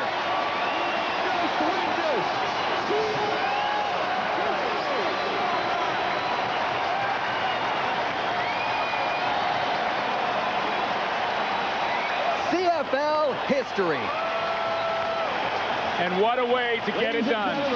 BC Lions. Typical Damon Allen, scrambling, buying time, using his great athletic ability, and throwing a strike on the run for the touchdown to Alfred Jackson.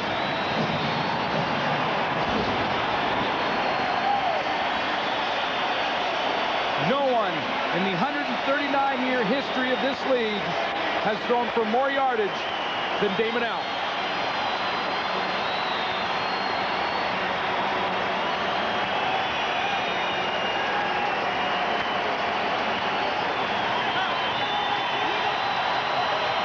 And here comes Ron Lancaster.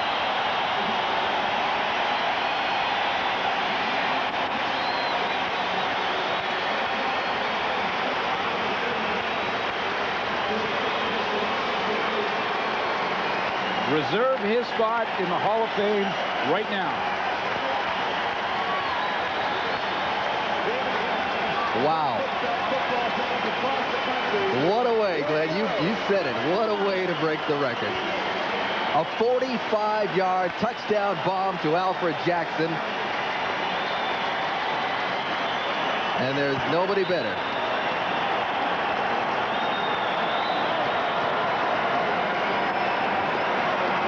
Throughout his career, he's always been known as the runner, and how he has the great ability to use his legs to create time for himself and to create rushing yardage. He uses his legs once more, and on the run, throwing against his body, finds Alfred Jackson, hits him in stride for the perfect touchdown to set the all-time record. It really is the perfect way to finish this story. Congratulations, Damon. It has been a pleasure to watch you play. And if that doesn't silence the critics, I don't know what will. And he's not even done. He's got lots of football left in him. He wants to keep playing. He says one of the great things that he admires about what he's been able to do is that he can still play this game at a very high level at 37 years of age. And I think we just saw it right there. Well, it really was. He is such a tremendous athlete. And we've talked about it many, many times. But the play to set the record is really, it sums up Damon Allen in a nutshell. Scrambling, using his legs, and throwing a perfect pass. It really is a perfect way to set the record. Right here, scrambling to his left, a very difficult throw against his body, and watch the accuracy he puts on this football. It is right on the money. Allen knows it, and that's it, the record. He's like a kid out there. He just loves playing the game. He says he works as hard as he ever has at preparing himself, keeping himself in shape. He's just as competitive. The fire still burns. Says when that goes away, he doesn't want to play anymore, but right now, he still wants to compete. And likely by next year, he will hit the 10,000-yard mark rushing the football, which is absolutely unheard of. So the Lions take a 21-3 lead as the ball is kicked off to Archie Amerson, who gets to the 35-yard line. Let's take you now to Farhan Lalji, who is with the man of the moment. Congratulations, Damon. Tell us what's going through your mind right now. Well, I'm glad it's over, but I think the main thing right now is the fact that we're playing very well and we're winning the ball game. And after watching the few games this week, let's go right back to the point that we have to control our own destiny. And today, and so far, things are going well. But the game's not over yet. But I do like the way we're playing right now. Talk about the play itself. Classic Damon Allen style, scrambling before you hit AJ. Well, that just shows I can still move around a little bit, and the pockets collapse, and I got outside containment, and I can throw the deep ball still on the run, and I'm just thankful it's all over with. Now I can just really concentrate on what we need to do. Damon, on behalf of all of us from TSN, congratulations on setting arguably the greatest CFL record of all time. Well, thanks a lot. I appreciate it very much, and the CFL has been nice to me, so I hope I can continue to be the right guy for the job. Good luck, Damon. Guys? He can be my starting quarterback anytime he wants. I guarantee you that. Oh, man. What a moment. What a moment. It really is. And, you read through the history and you walk through the Hall of Fame in Hamilton, look at all the great players that have played over the 139-plus years in this league, and then consider that man right there has thrown for more yardage than anybody. It really is remarkable. Now there still is football to play here. Danny McManus, benefiting from a BC Lion penalty, pushed them up to his own 50-yard line. That play is obviously incomplete. And now everybody's kind of got to refocus here because it's 21-3. And as mentioned, the Ticats, all right, the excitement's over. Now they want to play some football, and they want to get this thing back on track. They've lost 4 in a row. They have not looked good today. And it's time to turn this ship around because the playoffs are 2 weeks away. The defending champs not looking like champs right now. Here's McManus out of the gun on 2nd and 10. Lots of time into the middle. He's got Tony Akins for the first down across midfield, close to the 45 of BC. And it's the first time that really the Hamilton Tiger Cats have got open and given Danny McManus the target to throw to. Tony Akins back in the lineup this week. He's sort of been on and off the roster throughout the season because of the ratio. It's been tough for Ron Lancaster to get him into the lineup, but he does create a bit of a target for Danny McManus and gets open. Maybe he can be the difference for McManus in the second half and the rest of this game. And that is the 3-minute warning. We will take a break, gather our breath, and come back to BC Place right after this.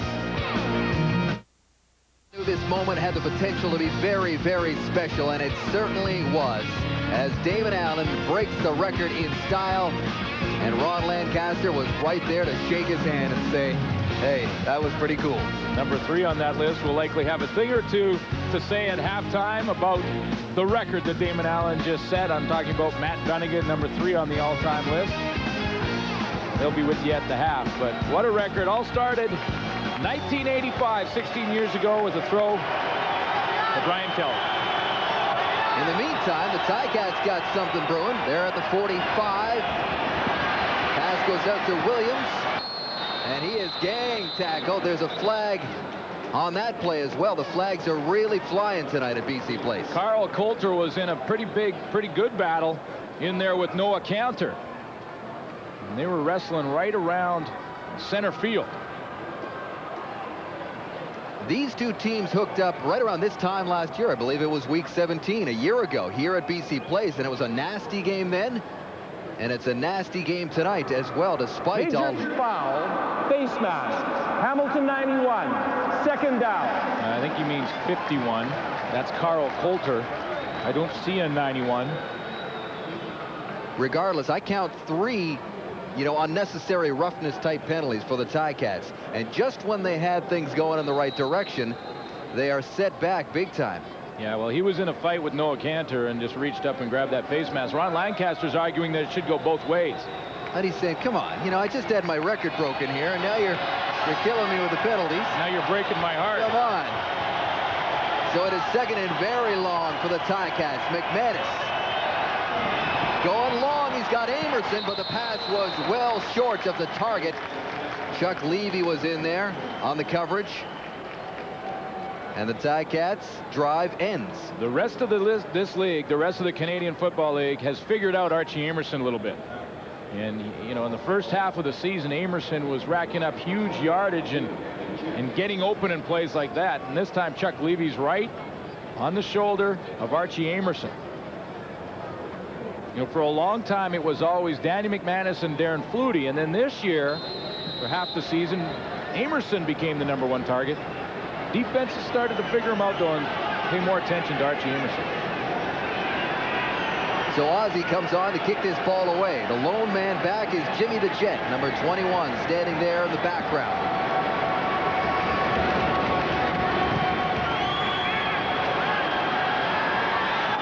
The Jet from his own 10. Straight up the middle. Jimmy the Jet, good return to the 30-yard line before he is wrapped up by Rob Hitchcock. And now Damon Allen has the weight lifted off his shoulders.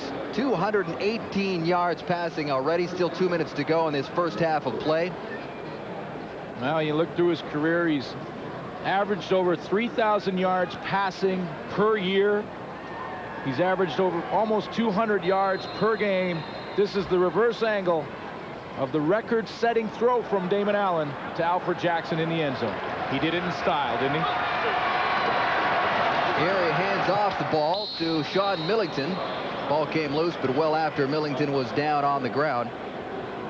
Damon Allen comes from a very athletic family. He's got a family of 5 boys and 1 sister, all 6 of them real athletes. Of course, you all know about Marcus Allen, running back for the Raiders and the Chiefs. 7th all-time in NFL rushing yardage. Super Bowl MVP. And now his little brother is the all-time leading passer. It's amazing when you think about it. He went into Edmonton his first year, weighed 150 pounds. There he is out of the shotgun on second down. Pump fake going long again, but this pass is way long, intended for Drummond. Yeah, it was about 150, and he had to tell the trainers, hey, I've been sick. I had the flu. I lost about 20 pounds. Well, he came into the Edmonton locker room, and everyone had heard about this guy from Cal State Fullerton, this chucker that was pretty good, and his teammates started looking around saying, well where's this Damon Allen guy? His brother of Marcus and all this stuff. And they look over the corner and see this little 150-pound guy, this little kid sitting there and going, no way, that's not him, is it? Yeah. He will get broken in half in a hurry. Stu Hill's looking at him going, that boy's going to get hurt. But much like Wayne Gretzky, he's been able to avoid the big hit for most of his career. He's been incredibly durable. In fact, this is his 82nd consecutive start. Louis pulls that punt down, and it's blocked. The Hamilton special teams come up with a big play, and they've still got it. Clifford Ivory with it. And the Ticats are inside the 20 with 1:34 to go in this first half. And Old Mo just jumped off the BC bandwagon and jumped onto the Hamilton truck. And that's the type of play that can get it done for you. Louis Pasaglia does a nice job of avoiding the first rush. Hamilton was in there on him in a hurry. He avoids the first one, but can't avoid the second. I believe it's Gerald Vaughn who blocks it, and Ivory picks it up. And this could be the play that can turn things around for Hamilton. Chris Schelling was the guy with the initial pressure. But they got to finish. They're on the BC 17-yard line. Their best field position of the night, I'm pretty sure. McManus going into the end zone, looking for Amerson, and too far. Good coverage by Bo Lewis, but again, the ball is overthrown. Well, yeah, but you look at Danny McManus and you say, well, he's overthrowing the football, but he has to. And I've talked about it all game because right now the secondary for the Lions have really locked down the receiving core for the Hamilton Tiger Cats. So if you see as a quarterback coverage on your receiver, you got to throw it out there in front of him and just hope that your receiver can give you that extra gear, get a burst of speed, and run under the football. You can't throw it right to him or it'll be intercepted. So Danny McManus is not really rusty. He's just having to throw the ball long. And as a result, those numbers, you saw them, are not Danny McManus type numbers. I would suggest a field goal isn't good enough here. They want a touchdown. Pump fake, finds some time again into the end zone. His man was wide open. Mike Morreale. The pass was short, no flags anywhere. And this is, you remember the Damon Allen throw when he was running to his left and hit Alfred Jackson for that record-breaking pass? Well, this is how difficult that throw is. I mean, Mike Morreale is open. No question, in the back of the end zone to the corner of your screen. But that's a difficult throw to make. Damon Allen made it look easy. Danny McManus is an outstanding quarterback. Last year's MVP, he couldn't do it. Ozzie from 25 yards away missed his last attempt. This one is good. Osbaldiston adds 3 more. But I think over on that Hamilton sideline, they are kind of hoping they had a touchdown. Damon Allen made it look easy when he rolled to his left and found Alfred Jackson on the money. But watch this. Look at the rollout to the left. It's a very difficult throw against your body, and Danny McManus just simply can't get anything on that football. He had Morreale open. I mean, that puts things in perspective for you in a hurry when you see how easily Damon Allen got it done. And talking to Danny McManus yesterday, and he just said simply that, you know, fans don't appreciate how great of a passer he is and how great he throws on the run. And that just illustrated it right there when you have 2 great quarterbacks. One made it look easy and the other guy struggled with it. And by the way, the next closest active quarterback to Damon Allen is McManus. Allen again into the air, complete to Sean Millington. Millington so hard to bring down after the initial catch. He's always good for a couple more yards afterwards. Well, Danny McManus has over 33,000 yards right now. Yeah, and he said he just congratulating Damon Allen on his record, but he said, you know, it's too bad I'm playing in the same era because I'm never going to catch him. It's a pretty daunting number, isn't it? 50,000. And counting. Handoff goes to Millington again. Flag is down. It's a big turning point in the football game. It's got to be marked up there on the board as a victory for the BC Lions when they get that punt blocked and really come away unscathed when you think about it. That's a moral victory for the Lions heading in at halftime. Holding. BC 60. It'll be second down repeated. And you add in an earlier possession after the Hamilton Tiger Cats got an interception from Fells. They got nothing out of that. Missed opportunities have really haunted them so far. And the scoreboard indicates that, down 21-6. Steve Barato's team looking good at home. Well, they are playing their best football down the stretch. And last year had the great record and disappointingly lost the final by a fumble. And different this year. Stepping up in the pocket is Allen, looking for somebody open. In the seat is Graham. He is popped. He loses the ball, and it's picked off and coming back the other way. Well, I'm counting 2 now for Rob Hitchcock. He created a fumble early in the game to Jimmy Oliver, and this time puts a huge hit on Sean Graham. That ball pops out of there. He really separates the football from Sean Graham. Another big hit from probably the biggest hitter from the free safety position in the league. He's right in the middle of your screen, going to break over this way when Graham goes down the seam. Again, look at Allen rolling to his left, making it look easy on the throw. Down the seam, it's right on the money, but here comes the big hit. And Graham doesn't put that ball away in time. And Warren Musica is the man on the spot to pick the ball up in the air. And once again, Hamilton has a turnover to work with. They're in BC territory. Here's McManus looking. The pass is batted down at the line of scrimmage. It's called sudden change when you're on defense. You say sudden change when you come out in the field after a turnover, and it's very important that that series is the first play you have to come out in the when you come out in the field after a turnover, and it's very important that that series is the first play you have to come out and establish yourself. Herman Smith gets the knockdown, and that's what the Lions wanted to do coming out. When you get the sudden change, you can take the wind out of the offensive sails in a hurry with one big play on first down. And like we've mentioned, Hamilton just cannot capitalize so far on Lion turnover. And the defense is certainly a big reason for that of the BC Lions. 2nd and 10. McManus looking near side, trying to find Andrew Grigg, and again the coverage is there all the way. And once again, the Ticats head for the sidelines with nothing to show for it.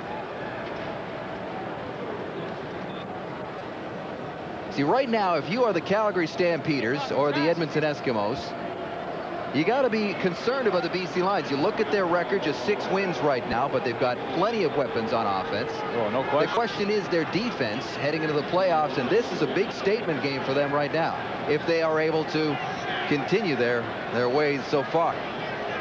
Still a full half to play. This may be the best half of football I've seen the BC Lion defense play all season.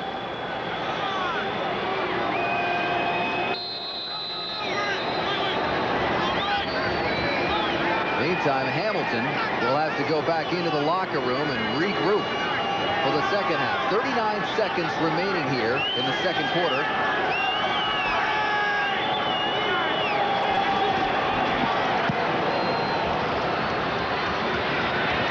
Jimmy the Jet at his own 10. Cunningham cutting into the middle. Another solid return by Cunningham to the 30-yard line. 29 seconds remaining. Tremendous athlete, Damon Allen, and I mentioned how easy he can make it look when he's running. Once again, Danny McManus rolled to his left. Now, in fairness to Danny McManus, he's a pocket passer 100%.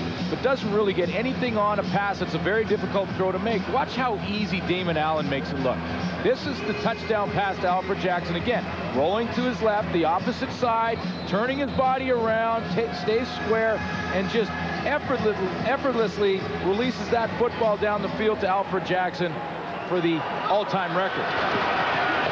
Handoff goes to Millington, and again, that is not to make Danny McManus look not silly. at all. I mean, you're right. Yeah, I think it's a perfect illustration of how easy Damon Allen makes it look. It's just an illustration of his athletic ability, and Danny McManus would be the first to tell you that. And when I asked him about Damon Allen's record yesterday, McManus really quickly told me, he said, you know what, I can't believe that people don't consider Allen, and haven't through his career, a good passer.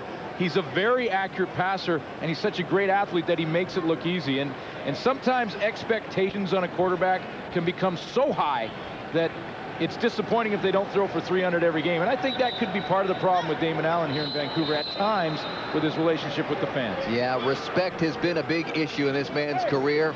A lot of people, including his brother, Marcus Allen, feels he's just not getting the respect that he deserves. And Damon, to his credit, he's reached a point in his career where he doesn't let it bother him. He says, you know, when I'm done, I'm just going to point at the record book and say, hey, take a look. The numbers don't lie.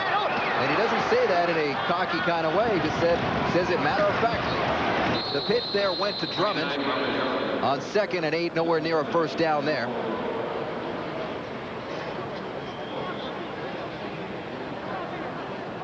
Pretty good solid half of football from the BC Lions. Damon Allen looks like he's in the zone. We talked about that. They're getting a little bit of their running game going with Drummond and Millington. And defensively, like we've mentioned, probably their best half of football. So, yeah, Steve Barato's record really, I don't think, indicates what he's done with his football team. He's 3-5-1 since taking over. But he's really turned this team around, and he's He's trying to put the pieces of the puzzle together on defense. Looks like he may be getting more successful there. Offensively, they're playing pretty good football right now. They're just letting the clock wind itself down, and the BC Lions will go into the locker room with not only a CFL record in their back pockets, but also a big lead. It's 21-6 on Damon Allen night in Vancouver. You're watching the CFL live on TSN.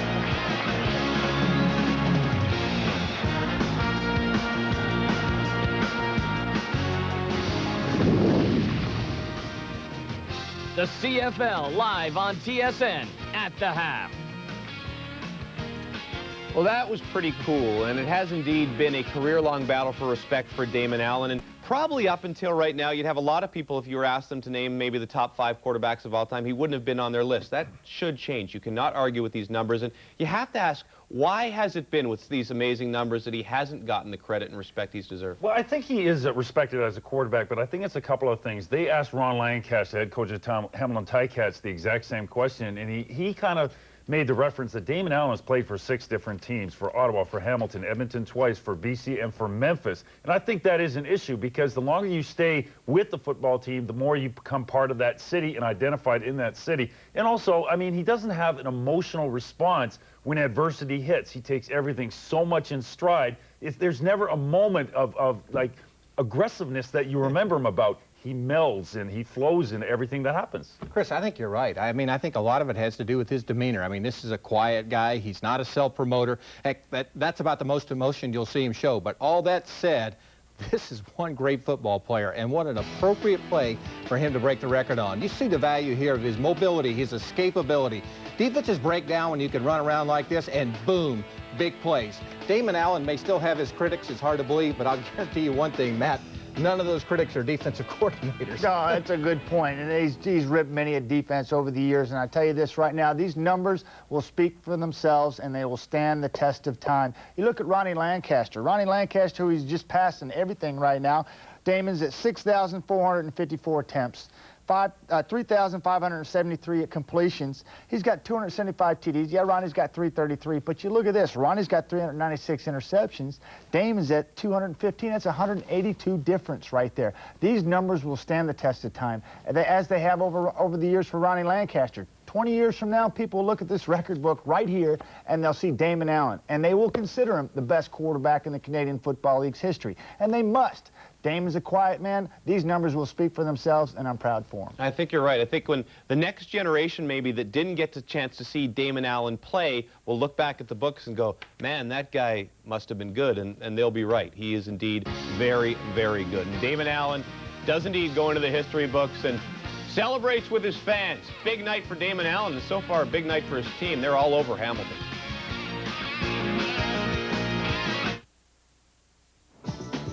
Fourth and last series of overtime in Edmonton. Eskimos up 52-51. Paul McCallum's field goal, good.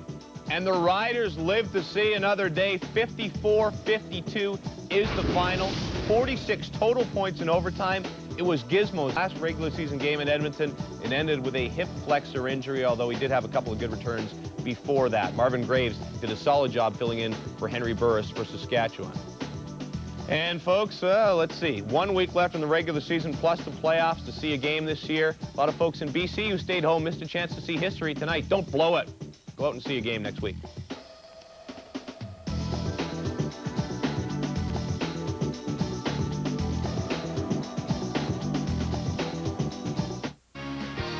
Oh, it's getting tense in here. Counting tonight, just 6 games left in the season, and still pretty much anybody's race in the panel picks. I've just been copying Dunnigan's all year, but he's catching on, so probably won't let me do that next week. Secret ballot next week? Secret ballot. It's wide open going into the final week of the season. Your numbers at halftime in this one, of course, the big one. That little red arrow on the right-hand side. 226 passing yards for Damon Allen, and leading to a couple of touchdowns and a 21-3 lead. Farhan Lalji spoke with Lions coach Steve Barato. Well, Coach, first of all, Damon Allen sets the record. How great is it for you to be a part of that? Well, it's a wonderful experience. You could coach a lot of years in your life and never see that happen, and it was very important for Damon, and it was wonderful to share it with him. 21-6 going into halftime. This might be the most complete half this team has played this year. Well, we're turning the ball over way too many times on offense. We complete the passes and it comes on the ground. Very proud of the way our defense has played. They've come to the show and they've made some big plays, but we need to quit turning it over. Coach, good luck in the second half. Thank you. Yeah, lost in all this Damon Allen stuff, a football game, and lost in all the Lions' success. The Ticats have lost 4 in a row, and they're down big at the half. This is the Grey Cup champions we're talking about. This is a rough day for Ron Lancaster. I mean, his team is on the verge of having a 5-game losing streak. They're down 21-6 at halftime, and Damon Allen has broken his own personal record. He's getting hit as a team, and he's getting hit as a player. You know, it's interesting because I don't know what has happened to Hamilton Ticats, because the last 2 years they played so well, exceptionally well in the second half of the season. I don't know if it's an emotional element. I don't know if it's a leadership element, but there's something not concrete, you can't really define, that's missing on this football team. If they don't turn it around quick, they're going to fade fast. I'm speechless, Chris. I don't know what's going on. Yeah. I'm watching Warren Musica run around on the defense out there. That's right. You know, they're getting hit with the injury bug to some degree, but this football team is in disarray, and they're not doing the things that necessary to be a winning football club at this point. There's 7 turnovers in this game. BC has 4 of them. Hamilton's got 3. Eric, I think it's a situation where their lack of execution is destroying the Hamilton Tiger-Cats. They're not in a groove right now. Well, you mentioned turnovers. I tell you what, I think the key to this game is the failure to capitalize on those opportunities. The Hamilton defense has made plays. Special teams, you saw them block the punt, but the Hamilton offense has done absolutely nothing. 72 yards total offense in a dome stadium. That's how you get your butt beat for the 5th straight time. Yeah, when you have a record like this hanging over a team, you expect it to perhaps distract the team who's setting the record, the Lions. Instead, it looked like it distracted the Ticats, and they were completely out of things in the first half of this one. But remember, they made a big comeback last week before falling short to Winnipeg. Ronnie and Damon, the top 2 in history. Now it's back to football. Welcome back to BC Place, getting ready for second half action, and the play of the first half, unquestionably, this 45-yard scramble and throw from Damon Allen to Alfred Jackson. Not only was it a touchdown, but it made Damon Allen the all-time leading passer in CFL history. He breaks Ron Lancaster's record, and our Farhan Lalji spoke with Ronnie before the second half. Well, Coach, first of all, obviously the big story in the first half is Damon Allen breaking your record. How did it feel to be here for that? Oh, it's kind of nice. You know, as I've said many times, I got a lot of respect for Damon. He's a class person, and you know, he's paid his dues, and he's paid them hard. But, you know, pretty soon things will come around for him, and he'll be looked on as a quarterback that he is. He's a good football player and a better person. Now, your own quarterback looks like he's in a lot of pain and definitely a little out of sync. Can you talk about any adjustments with Danny Mack for the second half? Danny Mack's fine. We don't block very well. When we get time to throw, we don't throw very well, but we're not getting a lot of time, and we're taking dumb penalties. And, you know, right now they're taking it to us, and we got 30 minutes to turn it around. Coach, good luck in the second half. Well, knowing Ron Lancaster the way I do, I know that he addressed the penalties and he addressed the blocking. And he'll let his veteran quarterback get it done from there. And Damon Allen has got a pretty good game going right now. And the BC Lions will have the football to begin this second half of play as it's kicked away to Jimmy the Jet Cunningham. Cunningham heading to the far side of the field. A flag is down. 2 flags are down, and Nicholas Harper has the Jet down.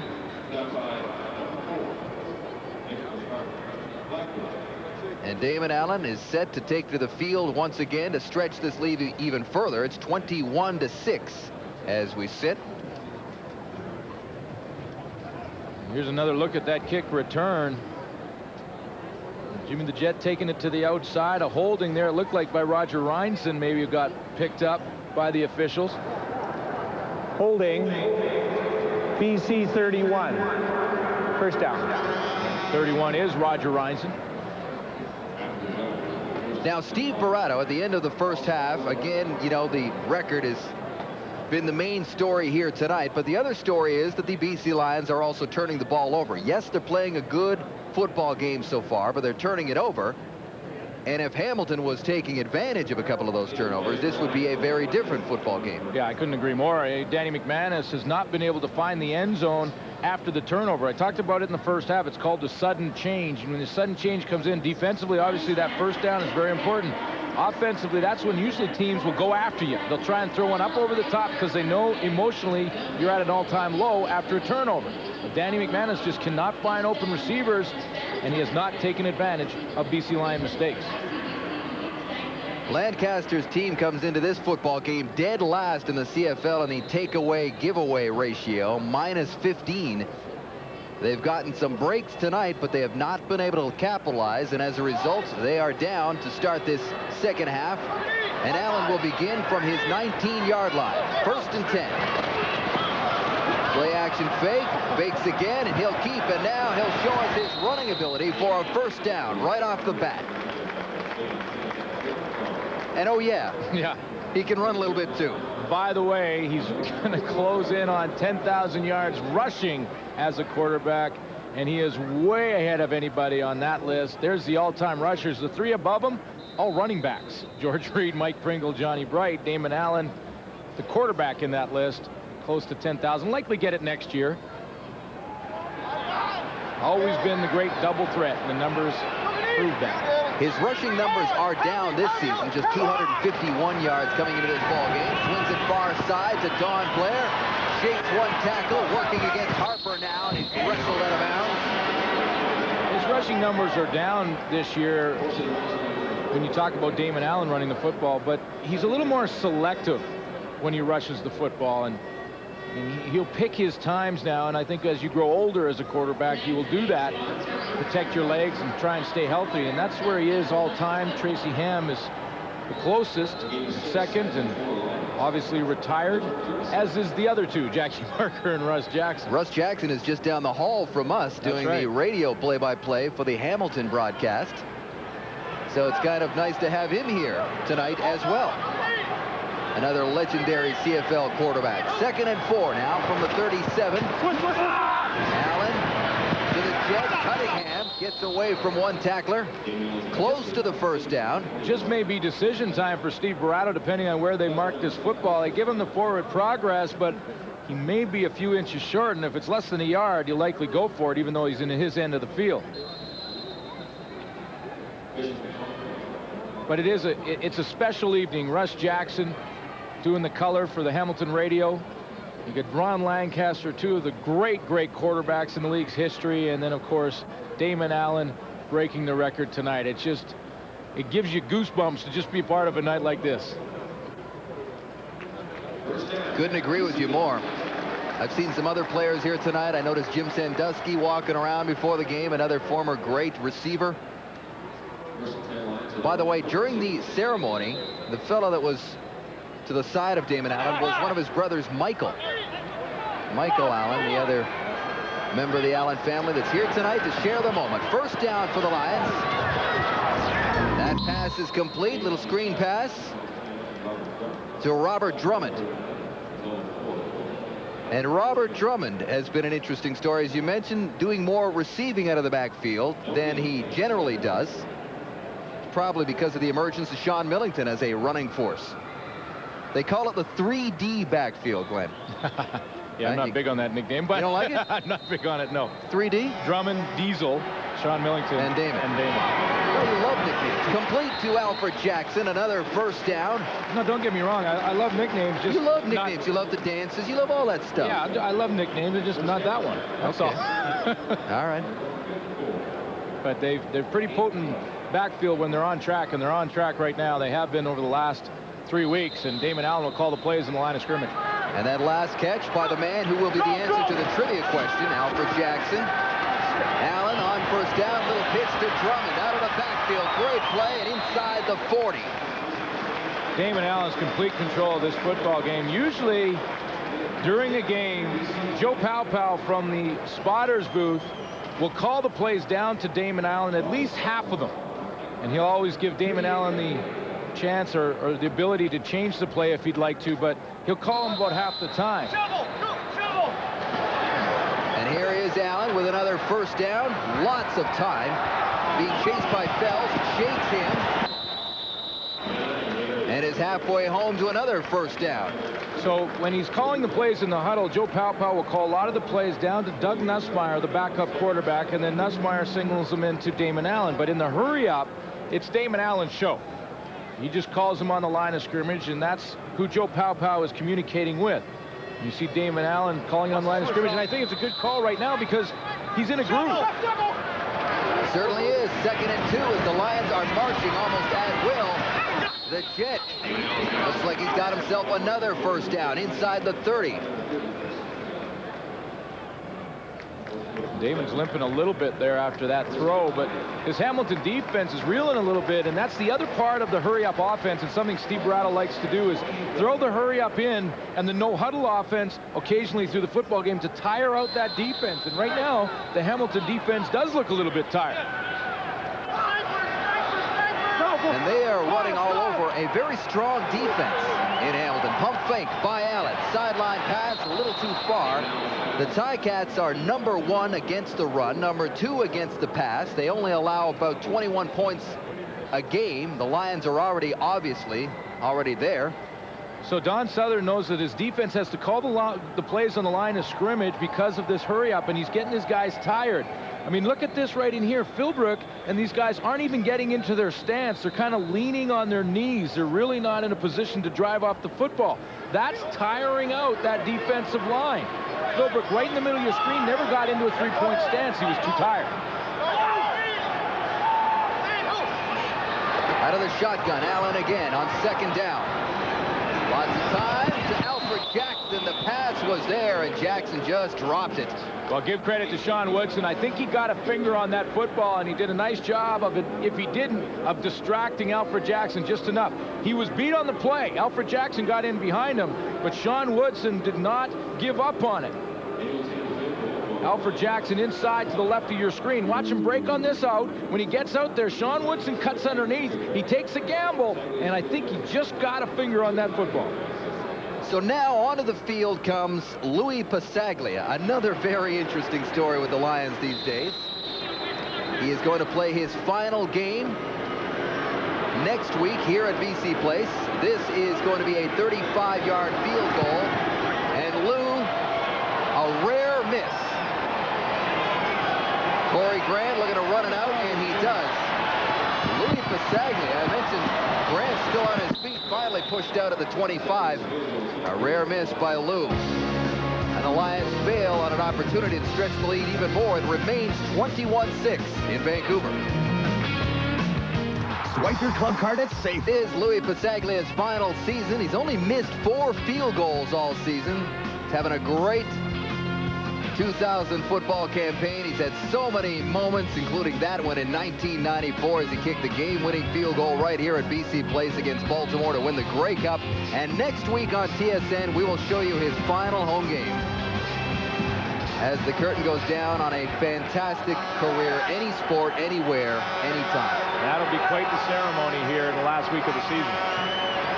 McManus short hops one to Darren Flutie. And Hamilton really looks out of sync. They look out of sync on defense, and they look out of sync on offense. Well, you know, and I talked about it in the first half with McManus being forced to throw the ball long and over the heads of a lot of the receivers because they've been covered. But that pass was just a bad throw, and that was just a one-hopper to Darren Flutie. And that's why they look out of sync, because we're not used to seeing bad passes like that from McManus. Remember, he hurt his hand earlier in the football game. Maybe he's had some lingering effects. We don't know. 2nd and 10. Lots of time, and that ball's picked off. Fletcher is going to score. Now there's a flag on the play. And McManus is still on the turf. He got hammered. The Lions were coming with the blitz again. They did it early in the first half with Carl Kidd off the corner. I believe it was Kidd again coming on the blitz, and he hammers McManus as he delivers the football. Mike Fletcher reads it perfectly and slides to the interception. Foul. Roughing the passer. BC 26. First down. Well, now Carl Kidd's going to get called for roughing the passer, and let's just see how late he was on the blitz. He's going to come right from here on the blitz. Carl Kidd, number 26. Now take a look at this. The throw goes right here, right into Mike Fletcher, 1/1000, and then the push down into the pile. Well,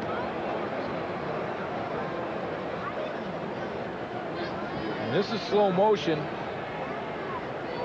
but it did look like he took an extra step before he put the two-hander on Danny McManus. And it looks like Seth Dittman, one of his teammates on the offensive line, caught McManus up in the face as he was pushed by Kidd, because he grabbed his face as he went down. You know, and a lot of people in Hamilton right now, as you've seen McManus for the second time in this game, very slow to get up. Let's watch it one more time in regular speed just to see how late Carl Kidd was. Here he comes off the edge. Well, they're trying to protect the quarterbacks, and that's why the flag went up. And Danny McManus for the second time is on the turf. Now, a lot of people in Hamilton right now are probably saying the Ticats have locked up second place in the Eastern Division. Why is Danny McManus in the football game? They have a banged-up backup in Cody Ledbetter, and they're on a 4-game losing streak. They have to get back on track. That's why McManus is playing. And with that, we will take a break at BC Place. Danny McManus slow to get up still, and he's holding his eye. Does not look good, but here's what happened. Well, Seth Dittman, the left tackle right here, is working on Herman Smith, and he's going to drop back and protect Danny McManus. Now, when McManus gets pushed by Carl Kidd, it's Seth Dittman's right hand right there. I believe it was his right thumb that looks like it pokes Danny McManus in the eye, and that's when he went down. And again, I mentioned earlier, but he's the second time that Danny McManus has gone down in this game. This was the first half, and again, it was Carl Kidd that pulls him down. He jammed his arm, his passing hand. It looked like he was holding his wrist on that one, and now he's got a thumb in the eye from his tackle. So Cody Ledbetter is back into the game for Hamilton. Obviously, the touchdown did not count for the Lions. Ronald Williams looking for the outside corner, tripped up by number 34, Central McClellan. But the concern is over on the Hamilton sideline with number 14 and the right eye of Danny McManus. Well, it's not just a thumb either. You see Seth Dittman has the gloves on, and they're all taped up and wrapped, and that's right there. That right hand got him right in the eye. And by the position of the hand, it had to be his thumb. Boy, when it rains, it pours. And it's pouring right now for Hamilton. Out of the shotgun, Ledbetter is buried. And it's Kidd again. He's not kidding around. No, he isn't. He's coming off the edge in a hurry and timing up the blitzes quite well. He's coming full speed into the pocket, and this is the third time he's been back in there creating havoc for Hamilton quarterbacks. Cody Ledbetter has to shake that one off. He took a big hit right in the middle of the back. As Ron Williams was shaken up on the play as well. Now, again, Carl Kidd, a big part of this defensive game plan. He's going to come from this side on this blitz, but look him come off the edge and really cut down the angle so he can get home in a hurry.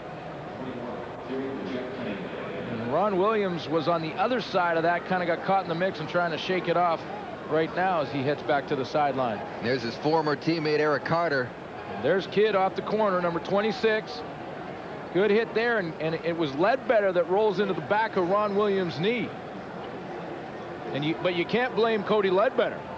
He took a big hit.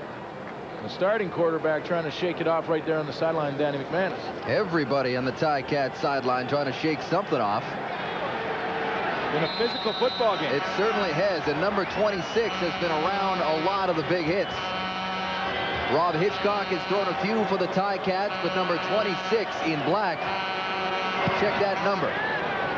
Ozzie gets away a good punt to Cunningham, starting from his 35, and he's tripped up before he reaches the 40. Damon's coming back out onto the field. It's 21-6 in Vancouver. Swipe your club card. Well, there's the right eye of Danny McManus. It does not look good. Let's go downstairs for a report. Here is Farhan. Thanks, Dave. Right now, they're cleaning up the eye of Danny McManus's right eye. The doctors are working on it. They've got some alcohol in the area. Right now, the eye is bleeding, and they're taking care of that. I asked him if he could see out of the eye. He said right now things are pretty jumbled around. They're going to wait and see if the inflammation goes down before he tries to go back into the game. Thank you, Farhan. Here's Damon Allen on the run. A first down.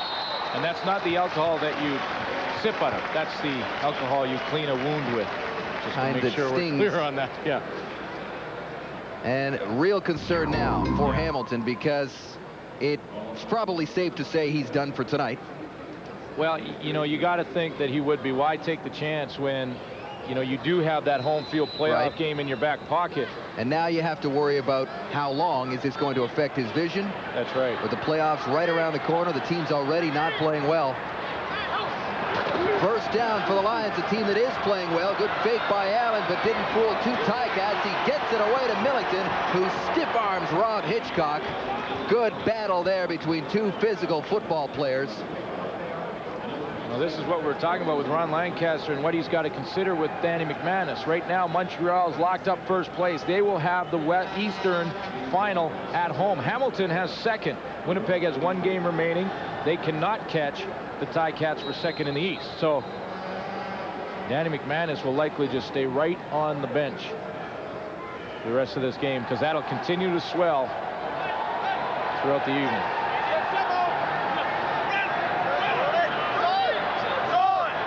A gain of 1 on that last play as Allen was pushed quite a ways back. Low pass dug up by Brett Anderson, short of a first down. Now Toronto, after the win, still has an opportunity to cross over into the West Division. Steve Barato's looking at this game as the important one, because they win it, they lock up third and avoid the crossover. If they lose it, they still give both Saskatchewan and Toronto a chance. So Toronto's trying to catch Winnipeg for third. They can also have an opportunity if the Lions lose to cross over. Now, the Lions continue to hold on and win this football game. That's over. And Barato and the Lions have third place in the West.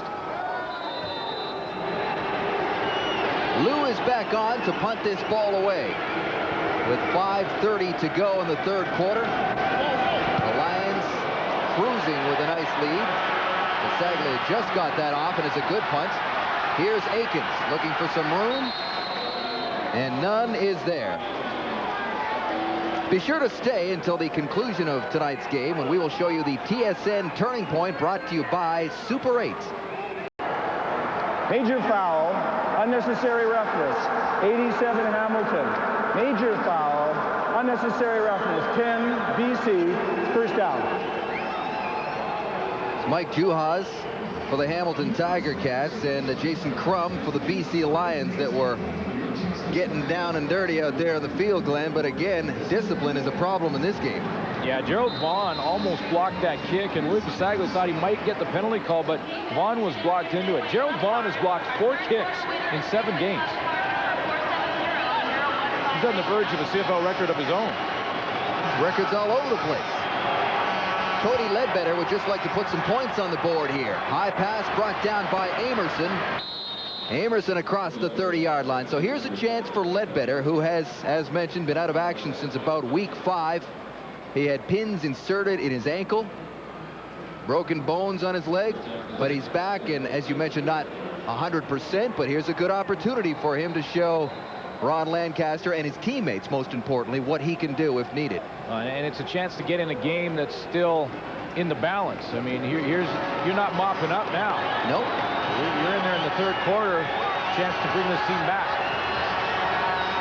First and 10, Ledbetter, a flag is already down. He's got Moriali wide open. Moriali to the BC 40. However, flags are down. And there's another wrestling match at midfield.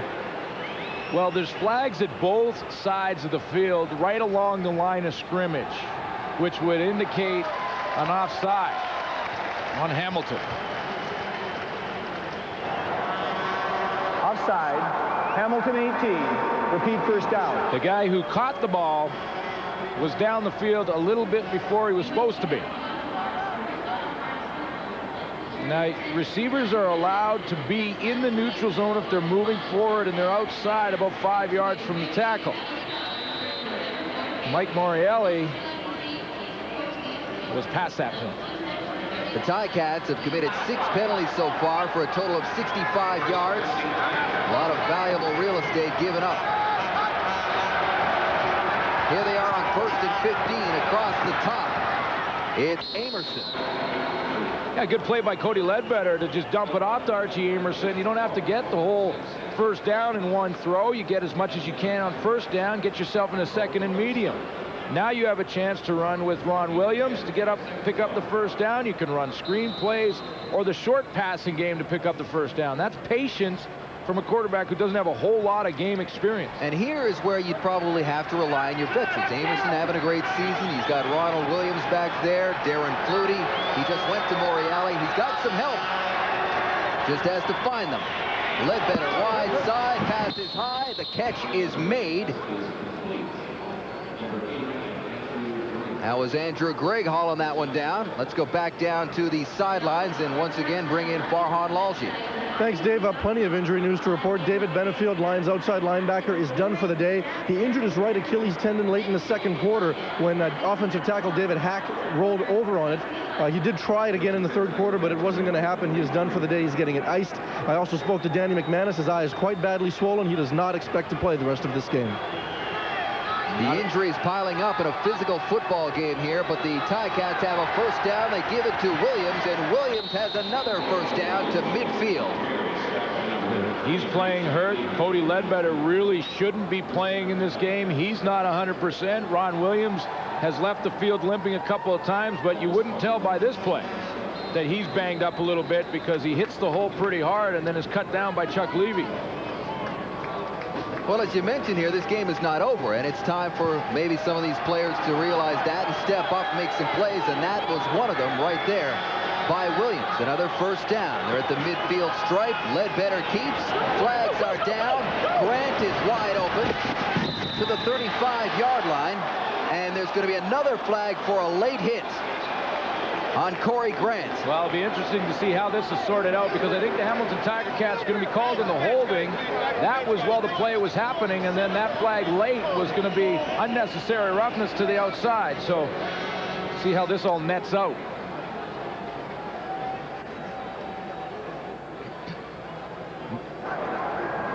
Holding, Hamilton 67. Major foul, unnecessary roughness, BC 26. It's 1st and 10, first down. So it nets out as a gain of about 5 yards for the Hamilton Tiger Cats, and they get the first down. And here's the play to the sideline. Corey Grant runs out of bounds. Definitely going out of bounds, and he's hit there by Mike Crum. Mike Crum has laid some big hits so far this season, but that is not one that you want to see a guy make when he's clearly across the sidelines already. Cody Ledbetter has looked like he's playing with a lot of poise for not having a whole lot of playing experience. Doing the job right now across midfield. Whoa, there's Carl Kidd getting a little anxious. Well, he's tried to time that blitz and has been perfect throughout this game, and that time he was just off. And you got to credit the offense there because Corey Ledbetter changes up the snap count. If Offside, BC 26, first down repeated. If Danny McManus was always going on first sound or the first hut, Cody Ledbetter changes it up. He goes on the second hut, and he gets Carl Kidd to jump offside. Now, the next time Carl Kidd decides to blitz, he will hesitate at the line of scrimmage, and that may give Cody Ledbetter that extra second to get rid of the football. And who do you think taught him that move? It's a great play, you're right, by Ledbetter. Has him just across the 45-yard line. Williams pushing ahead for a few more yards. Well, you know, I'm not real surprised. I mean, Cody Ledbetter is a guy who really the Hamilton Tiger Cats feel is a very good backup for Danny McManus and a guy that could be a starter on some teams. But Cody Ledbetter hasn't had very many reps throughout the last month and a half with the Ticats. He has not been able to go out there and play at all, even in practice. So to see him this polished and this poised in the pocket without very many reps in a month and a half and very little, if not any, playing experience, it's pretty amazing right now. Second and short for the Ticats. Ledbetter out of the gun, throwing it wide, and the play is broken up. Is this guy having a football game or what? Carl Kidd is everywhere. Yeah, he breaks on the ball. It's called closing speed because Archie Amerson was there. The timing was a little bit off. If the throw comes out of there a little bit quicker, Amerson, I believe, makes the catch. But great closing speed again by Carl Kidd. We've seen him blitz, and we know how successful he's been in this game doing that. And there he is in pass coverage, also making a play. Carl Kidd is a guy who has NFL experience. They just signed him at the beginning of this month. Right now, a 50-yard attempt for Paul Osbaldiston. Does it have enough? Yes, it does. Ozzie just gets it over the bar with 54 seconds to go in the third quarter. And Hamilton is still chipping away. It's 21-9.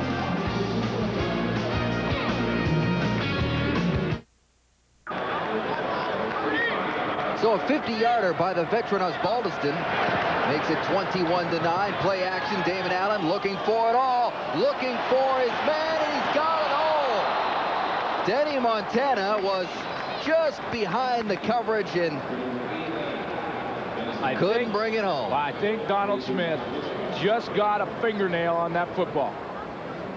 He's got his arm taped up because he's back from injury, and here's a guy who's really suffered through some injuries this year. Here he go down the sideline, and he's trying to catch up and read the football, and I believe he just gets a fingertip on it right there, if not distracting Dennis Montana just enough. So he can't come up with that catch, but again, a nice throw by Damon Allen out in front and about 60 yards in the air. And that's a good sign for Donald Smith, who has not seen a lot of action this season. He's had just about every injury you could possibly imagine. So it's 2nd and 10. Again, Allen with lots of time over the middle. I think was looking for Alfred Jackson. Donald Smith, he has had a wrist injury. He has had kidney stones. He's had another wrist injury. He's had a hamstring injury. He has been banged up personified. Not his favorite season when he looks back on his 9-year career. Signed as a free agent with the Hamilton Tiger Cats this year. The Argos, it's where he played last year. And basically Toronto said, you know, we're not going to pay you any more. We'll pay what we paid you last year. And he said, I'm worth more. Hamilton gave him a little more money, moved over to Hamilton, and he's really had a tough season with the injuries, like you mentioned. And he helps the Ticats hold there, something they have not been able to do that much in this ball game, forcing Louis to punt it away. And there's the pressure again for the 2nd time tonight. Clifford Ivory and the Ticats special teams unit. Chris Schelling was in there as well. And Hamilton will be sitting pretty as the 4th quarter will begin when we come back. The last play of the 3rd did not go Pasaglia's way.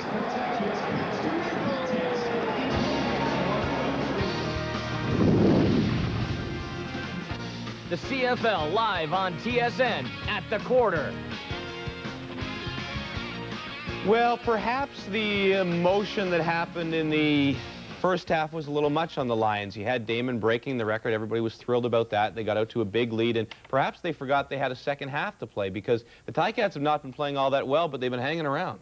Yeah, and we've talked about before the importance of the knockout punch. When you got people struggling, pop them. Don't let them hang around. What do you say? Scary. Hey, man. Easy. But I tell you what, you know, they've allowed Hamilton to stay in this game. Hey, it's 21-9. They've got the ball deep in plus territory. They make a play, and it's anybody's game. Don't let people hang around, Chris. I agree. I agree. I mean, this game has been very difficult for Ticat fans to watch because of the fact it seems like every time they progress, all of a sudden they regress. But if there's one guy that's putting out an effort, it is Joe Montford. You watch him here, the running back, Blair gets hit on the inside, and there's Montford, number 53. And what I like about it is he finishes the play. The play starts at one point and it ends at one point. When you see a player ending the play with some intensity, that's the issue. It's like patchwork out there, Chris. These guys are playing injured. You see Willie Fells out there limping around. He shouldn't be on the football field right now. He's jeopardizing the future of his football career. Eric, that was pretty physical. I like that. You should get out there right now. I'm telling you, this football, the turning point right now, I think Carl Kidd taking that late hit and then that interception being called back kept the Hamilton Tiger Cats in this football game. With BC not looking at the films from last week, 21 points the Hamilton Tiger Cats put up in the 4th quarter. This one's going to be interesting. That punch was so hard it knocked your earpiece out. Oh! One other note on Damon Allen, by the way, could reach 5,000 yards this season. He's already had his most successful season, passed it tonight, of all time. Well, here's a young quarterback who has a long way to go to catch those numbers, but right now, Cody Ledbetter has looked good, all right, in a in a relief performance with Danny McManus on the bench with an eye injury, and Ledbetter has great field position to work with. Hamilton at the 22-yard line. And one thing that Danny McManus and that offense couldn't do in the first half was capitalize on the big turnover. Exactly. They got another one right now, and can Cody Ledbetter get it done as they try and work out the time clock here?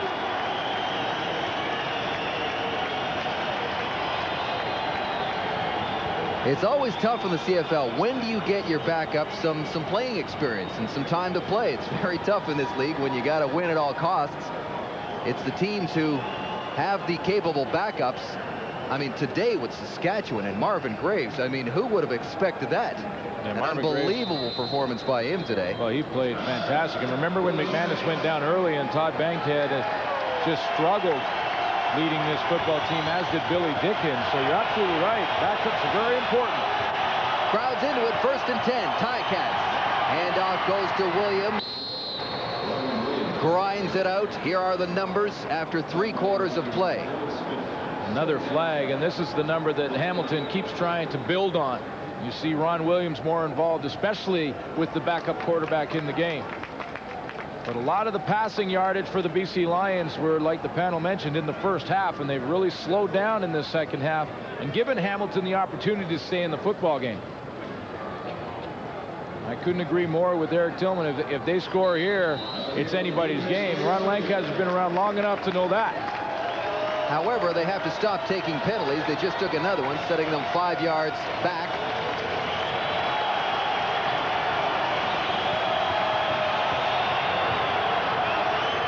Ledbetter looking for his man. He's got Flutie. That was a catch. He dug it off the turf. Darren Flutie. Well, it's a good throw by Ledbetter because he has to keep it low and away from Flutie because the coverage is coming in a hurry. BC Lions were closing down on that, and if that ball goes up in the air too high, it may be intercepted, but he throws it really the only place he could throw it, because watch Darren Flutie run the out. He's going to break on that out. Carl Kidd's breaking downhill to the football. If the ball's not low and away like that, Carl Kidd has a chance at it. And I love the way Cody Ledbetter looked off to the opposite side before he threw the football. And with that catch, Darren Flutie is over 1,000 yards on the season. 2nd down, Ledbetter looking for the end zone, and the ball is too high. Looking for Corey Grant. Darren Flutie with another 1,000-yard season for the Ticats.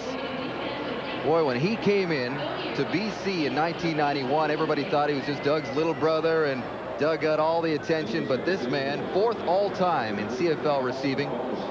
Yeah, and look at that. You mentioned it early in the show about the fact that Darren Flutie, back when he was with the BC Lions in that final in Calgary, had the big game. I think it was that game in the snow in the playoffs in Calgary that really Darren Flutie emerged out of the shadow of his brother Doug and really got the accolades he deserved. A 25-yard field goal by Paulus Bolliston is good, and they keep chipping away. It's 21-12. It's a ball game, no doubt about it. Well, we're pretty excited about a brand new show on TSN. That's Hockey 2, a late-night version of That's Hockey with all the highlights and analysis with Dutch and Pierre McGuire. That starts on Wednesday. The BC Lions start from their 35. The handoff went to Robert Drummond. So Gord Miller has That's Hockey, and then Dutchie has That's Hockey 2, the sequel. That's right. And the desk will move to 10 p.m. Eastern, and I understand James Duthie is leaving the football crew. Well, here's what happened. And going on to the desk full time. Yeah, James Duthie was, traded away to the sports desk crew. For what? Future considerations. We're not sure yet. And a roll of tape. 2nd and short. And we feel like we got a pretty good deal here on the football crew. James and Rod on Sports Desk beginning Wednesday at 10 o'clock. It'll be a 90-minute show and then the hockey show. So now the BC Lions, amidst all the excitement from the first half, now it's time to start adding some points. They have not scored since that big touchdown. And the Hamilton Tiger Cats have quietly crept within 9 points here. They've got a 1st down at their own 47-yard line. The handoff to Drummond, Robert Drummond. Wow, there's some power running, and Gerald Bond standing his ground very well. Love that matchup. Gerald Bond, maybe the most physical halfback in the league, against Robert Drummond, who gets up a little bit sore. He's holding his right hand, but great matchup at the end of this play. And this is the great part about the game of football. Look at these two guys. Two physical football players battling in a one-on-one right in the open field. I mean, that's the great part of the game. Little plays like that, and he kept Drummond from getting a first down. It is second and short. The handoff goes to Millington. Sean Millington gets the first down, and a whole lot more. That 1-2 punch being shown again by the Lions. Back down to the sidelines. Here again is Farhan. Thanks, Dave. We're here with Michael Allen, younger brother of Damon Allen. Michael, how excited are you to be here and watch your brother do what he did today? Well, I'm very excited to be here and very proud of Damon, and actually to witness a milestone at one of the, I guess, greatest records in CFL history. And I'm excited to be here, see it in person. One thing that's always struck me about Damon is his competitiveness. Has he always been like that growing up? Yeah, pretty much. He always had the motivation and the determination to persevere, and very confident in his ability. Michael, enjoy your time in Vancouver. Yeah, thank you. All right, Dave? You know, Marcus Allen, the great NFL running back, actually started his football career as a quarterback. Yeah. If you can believe that. And Damon was a free safety when he first started, so somewhere along the way they both found their Well, you know, it's interesting. We talked about Damon Allen, how small he was when he started playing in Edmonton, and Marcus Allen went through a lot of the same things. He was slight when he went into the National Football League. Here's a guy who is not slight. People thought he wouldn't make it, that he wouldn't last. Of course, he had the long career in Oakland, Kansas City, and Damon Allen, the same sort of thing. He's not a big guy, but like you mentioned earlier, very tough to get a good hit on him. And 16 years is proof of that. With a couple more to go, he says he would like to probably play maybe 3 more seasons. And this is the drive the BC Lions haven't seen in this entire second half. They've got a first down at the 30. Robert Drummond cutting into the middle, getting close to another first down. They've exclusively used pretty well just Drummond and Millington to power their way down the field.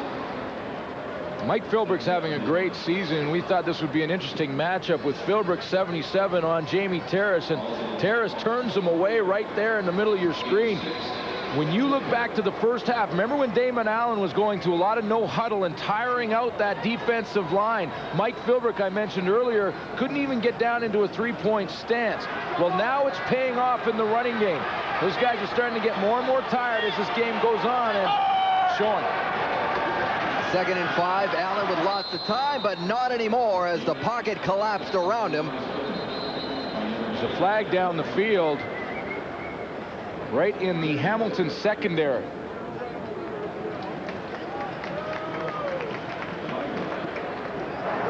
Illegal contact on a receiver. Hamilton 19. Again, turning away Mike Philbrick. He's not the guy that ends up with the sack. That came off the edge. Sean Woodson, the linebacker. So the penalty will keep the drive going for Damon Allen, the BC Lions. It was illegal contact downfield. The pressure did its job, but in the defensive backfield, Donald Smith was nailed for illegal contact. So you're right. The drive continues. That was a big penalty against the Ticats. 1st and 10 inside the 15. Here's Allen out of the shotgun. Going into the end zone, into the corner. Touchdown!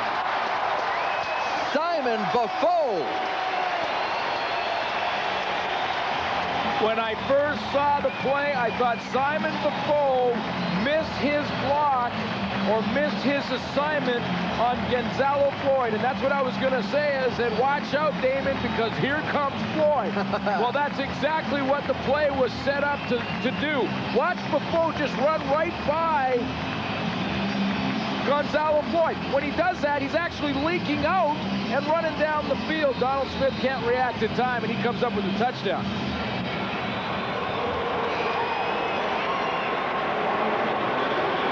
Simon Buffo not used a whole lot on the offense for the BC Lions. Good special teams player. They snuck him out there, and I don't don't think Donald Smith was expecting to see him. And a big touchdown for the Lions, as the Ticats were threatening to change this game, but the Lions and Allen answer back. It's now 28-12 as he celebrates on the ground. When you check out this play, watch Simon Buffo. He could sell ice cubes to an Eskimo. Look at this. He goes down on a cut block on Gonzalo Floyd. Look at, I'm selling a block here. No, I'm not. I'm getting up and I'm going down the field into the end zone. Damon Allen finds him for the touchdown strike. Pretty good salesman, Simon Buffo. Not bad at all. Stretches the lead back to 16 points for the Lions. A gap they needed. Little squib kick here as BC is now pulling out all the stops. Aikens scoops it up. And not much of a return. Well, it's a big drive for the BC Lions to respond. They hadn't come back in the second half with really any offense, and then they got this drive going, capped off by a pretty good throw from Damon Allen with a lot of pressure on him. Gonzalo Floyd was free. He came in there free because Buffo pretended to block him, got up and ran down the sideline. Pretty nice job by him. 7 plays. More importantly for the BC Lions in their situation right now, 4 minutes and 50 seconds comes off the clock. And for Simon Buffo, it was his first career touchdown in the CFL. Big moment for him. Bad snap. Ledbetter scoops it up and just throws it away. The cheerleaders almost caught it right down in the... I don't think he was looking for them, though. Well, no, I don't think so. No. And everyone can tell their own joke there. But it was heads up to get rid of it because it was the snap that he didn't handle. On the snap, it bounced around on the ground. Picked it up, threw it out of bounds, saved the loss, and get into 2nd and 10. Penalties have been a big story for Hamilton, and you'd think back to that penalty against Donald Smith on the last drive that kept BC going. And on the next play, Buffo was in the end zone. Ledbetter, guns went over the middle at Darren Flutie, across midfield, first down. See, Cody Ledbetter right now is showing the experience of a veteran because I love the way he's looking off defensive backs. Watch his head. See, look at him, look to the right, look to the right, and then come back over the middle. He peeked to his left twice, and then he comes back to the middle, and that influences the defensive backs. They think, hey, he's not looking this way, he's not looking this way. Then he comes back over the middle to Flutie. No flag. Yes, there go the flags as Carl Kidd seemed to get an early hit on Mike Moriali. Well, yeah, the flags were late. There's no question. He hit him square in the back. And that ball kind of sailed over their heads. The officials couldn't get to the flags. It took a second, but once they did get there, they all came out. Pass interference, BC 26, first down. The way they've been throwing them, I thought they would just keep them in their hands. Yeah, they might as well just run around with them. They don't put them in their pockets. Not that they haven't deserved. The teams have not deserved a lot of the calls that have gone against them. Absolutely, and you know, and a lot of the calls, especially against the Hamilton Tiger Cats, have been after the whistle. And that frustrates a head coach more than anything. Well, right now, Carl Kidd is frustrated. He was having a great game, but he's taken 2 penalties. That was a big one right there. Puts the Ticats across the 45-yard line. Lots of time for Ledbetter. The pass is high and almost picked off. Central McClellan had it in his hands for what seemed like an eternity. He just couldn't squeeze it. Well, Darren Flutie had beat Carl Kidd to the out. Watch how he gets outside position with that little stem. You see how he stems to the outside to get nice position out there? He's wide open, but it looked like Cody Ledbetter really overstrided. It looked like he took a long step to throw that football, and that's why Central McClellan had the best chance at it. 2nd and 10. Ledbetter flushed and dropped by Noah Cantor. His 4th sack of the season. There was no time for Ledbetter to get that one away. Well, no, he took one glance down the field, and Noah Cantor was lined up right at the nose. A nice slap move right there on Chris Burns. Really just slapped him out of the way. Noah Cantor having a breakout season. If there's ever any question as to whether or not Noah Cantor is ready to be a starter in the Canadian Football League, they were answered this year. 4 sacks on the year. Also has an interception. 6th season in the CFL out of St. Mary's. Jimmy the Jet set to return this punt from Osbaldiston. Ozzie angles it. And the Jet backs up into his own end zone. Heads far side. Looking for the corner and almost got away. But Trevor Shaw had him by his shoelaces. 6:03 to go. 28-12 Lions. Well, the BC Lions are getting close to another 400-yard game of total offense. They had 400+ in Calgary last week. They've moved the ball again this week through the air and along the ground. There's Robert Drummond adding a few more. When you look at this game, the biggest story is the first one on that list. Damon Allen, career yards passing, broke the record set by Ron Lancaster in the first half of this game. McManus is out, struggled all game long. Flutie gets his 1,000. But 4 Osbaldiston field goals is not going to get it done, at least it hasn't to this point for Hamilton. Big night for Damon, and a good night so far for the Lions and their fans as they are looking to clinch a playoff spot.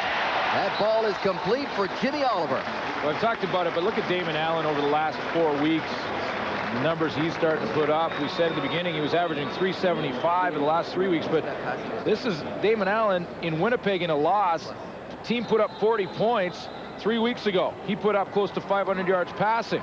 Last week, 400 yards passing and 45 points on the board. In fact, in their last 4 games, this offense has scored over 39 points each game. Another first down. The handoff goes to Drummond. Check, that's Millington. And that's why if you're the Edmonton Eskimos or the Calgary Stampeders and you're looking at facing the BC Lions in the playoffs, you've got to wonder and be a little bit concerned about the way this offense has been playing. And that's the standings. And so Edmonton right now, based on what happened today, will likely be in second place and host that semifinal. BC, they can hang on to win, will travel to Edmonton to play that game. And BC, or rather Edmonton and Calgary, it's still 2 points apart. Edmonton holds the tiebreaker there. Don't put that one on the board just yet. Another pass is complete to the far side of the field. You know, you can't really, you know better than anybody. The CFL, anything can happen. Edmonton has 1 game remaining. Calgary has a big challenge tomorrow against Montreal. Yeah, okay. And then Hamilton. And that part of the reason I say that, and I'm not ruling out the Edmonton Eskimos, believe me, they lost to Saskatchewan today, but, you know, right now Calgary is going to host the Montreal Alouettes. Alouettes have locked up first place in the East. I wouldn't be surprised to see Anthony Calvillo maybe only play 3 quarters. You know, they're going to start to play some backups. I'd be surprised if Calgary doesn't win that game. On first down, the ball goes to Millington again. And that's not really to take anything away from the Montreal Alouettes and their backups or anything like that. But this is a team that's clinched first in the East Division. You know, they're going to go into Calgary. Awful tough to win there anyway. And that's what they're facing. Ron Lancaster, on the other hand, he knows he's got the home field playoff game in the semifinal. Still not sure who's going to play yet. But now he's got to wonder how his starting quarterback is, as Danny McManus has been knocked around in this football game with a hand injury and now an eye injury. It's the eye injury that took him out of the football game. And last year's CFL MVP and Grey Cup MVP, I don't think I have to tell anybody they need him in the playoffs. We are at the 3-minute warning. The Lions continue to lead 28-12 at BC Place. Well, you know the story by now. Coming into this game, Damon Allen needed 175 yards to break Lancaster's record. Right now, he's got 289. He took care of it in style in the first half with a 45-yard touchdown pass to Alfred Jackson. And right now, the story as far as Ron Lancaster is concerned is the scoreboard. But here is the ultimate scoreboard as far as the record book is concerned. With Damon Allen's totals continuing to grow. Here he is on second down. Alfred Jackson couldn't readjust to come back to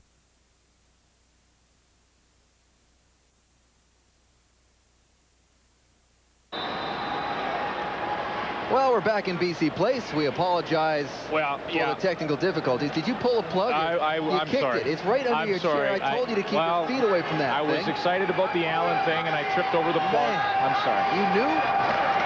At the 27-yard line, Cody Ledbetter, far side to Amerson. So with 2:26 to go, the Ticats, well, it's pretty cut and dried here.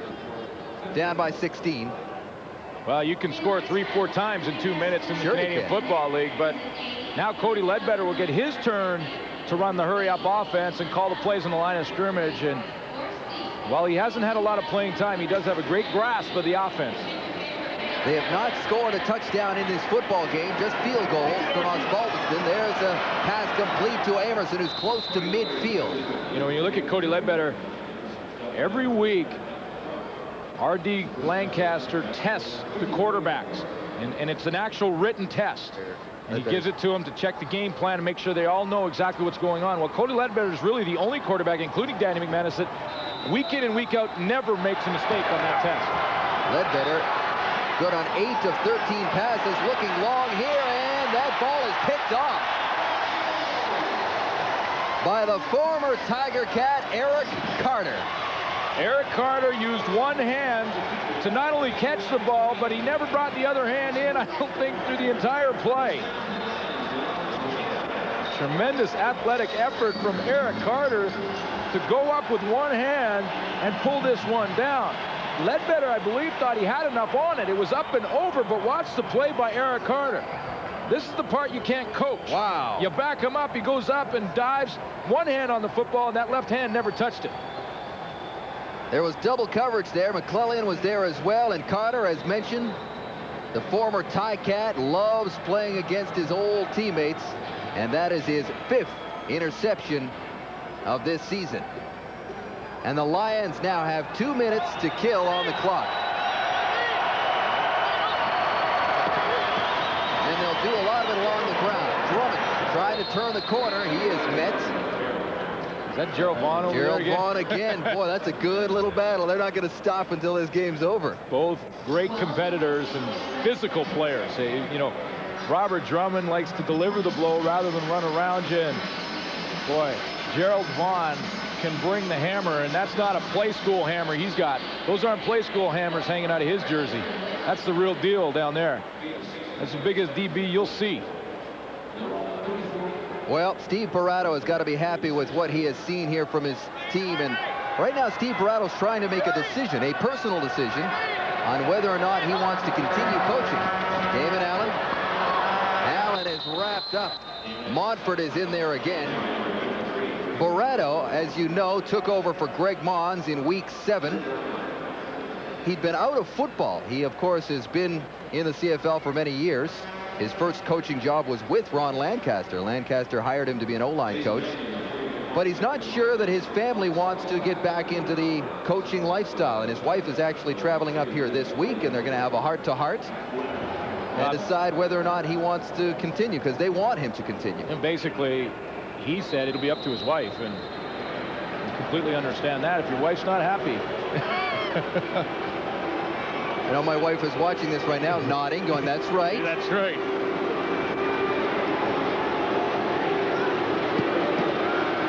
Louis on the punt. He's had 2 blocked tonight. Aikens chasing that down.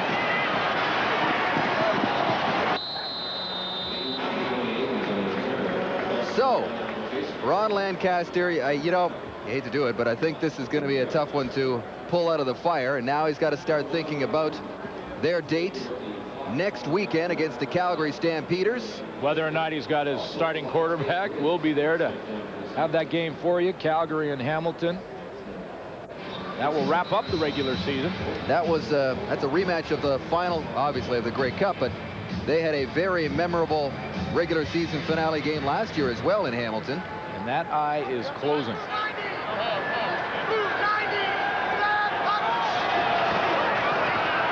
Ledbetter with a minute to go, over the middle, complete to Flutie, who was brought down hard by Derek Lewis, not before he reaches the 30-yard line. Last year, the Hamilton Tiger Cats won 7 of their last 9 ball games. Well, Cody Ledbetter to come back in this game needs 4 big plays, 2 touchdowns, and 2 two-point converts. With 1:03 on the clock. That's a lot to ask. But the big picture, as mentioned, they had so much momentum going into the playoffs a year ago. Into the end zone, in and out of the hands of Darren Flutie on a play that really epitomizes what's going on with the Ticats right now. You know, you talk to Russ Jackson, a lot of the media that cover the Hamilton Tiger Cats, and guys that are out there at practice all the time watching this team and have throughout the last 2 years where they're in the Grey Cup both years, and they will say that there's just something missing from this team, that spark, that hunger to go out, that fire in the belly, to finish the plays off, to make the big block when you have to, is just not there this year. Now, can they get it back in time is the question.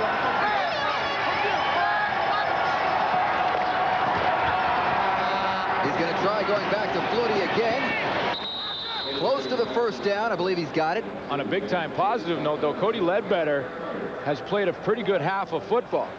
And you know, Danny McManus is going to be a question mark next week. You're going to have to check out how bad that eye is injured. But, you know, good news for Hamilton fans is that Cody Ledbetter is really getting it done. I guess the only good thing for McManus with that eye injury is that it's not on his blind side. Here's Ledbetter. Scrambling, trying to make something happen. Into the back of the end zone. Flags are down. The pass is caught by Mike Juhas, the Vancouver boy, hauling it in the end zone, but flags were down. Well, I think it's going to go against BC. Receiver, BC 26. Penalties decline. We have a touchdown. Carl Kidd was nailed again for the penalty, so they'll decline that. So the touchdown will stand. And it's a great catch in the back of the end zone. Mike Juhas goes up over Chuck Levy to bring this one down. Watch him catch that ball at the highest point. Maybe a little push off there. Yeah, a little bit. You get away with that one. Chuck Levy didn't time the jump quite right. Juhas comes down with it. Now here comes the first two-point convert attempt. Remember, they got to make 4 big plays. That's one of them. And there's 39 seconds to go. Nice moment for Juhas, though, the rookie. Sorry, Dave. Actually, 5 big plays because they'll need the onside kick as well. All right. So the rookie out of North Dakota from Vancouver gets his first career touchdown. Here's the 2-point convert attempt, which is crucial. Back in the end zone. They made that look easy. Flutie. Broken coverage.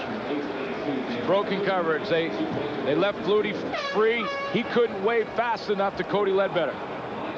All right, so it's an 8-point ball game. 39 seconds to go.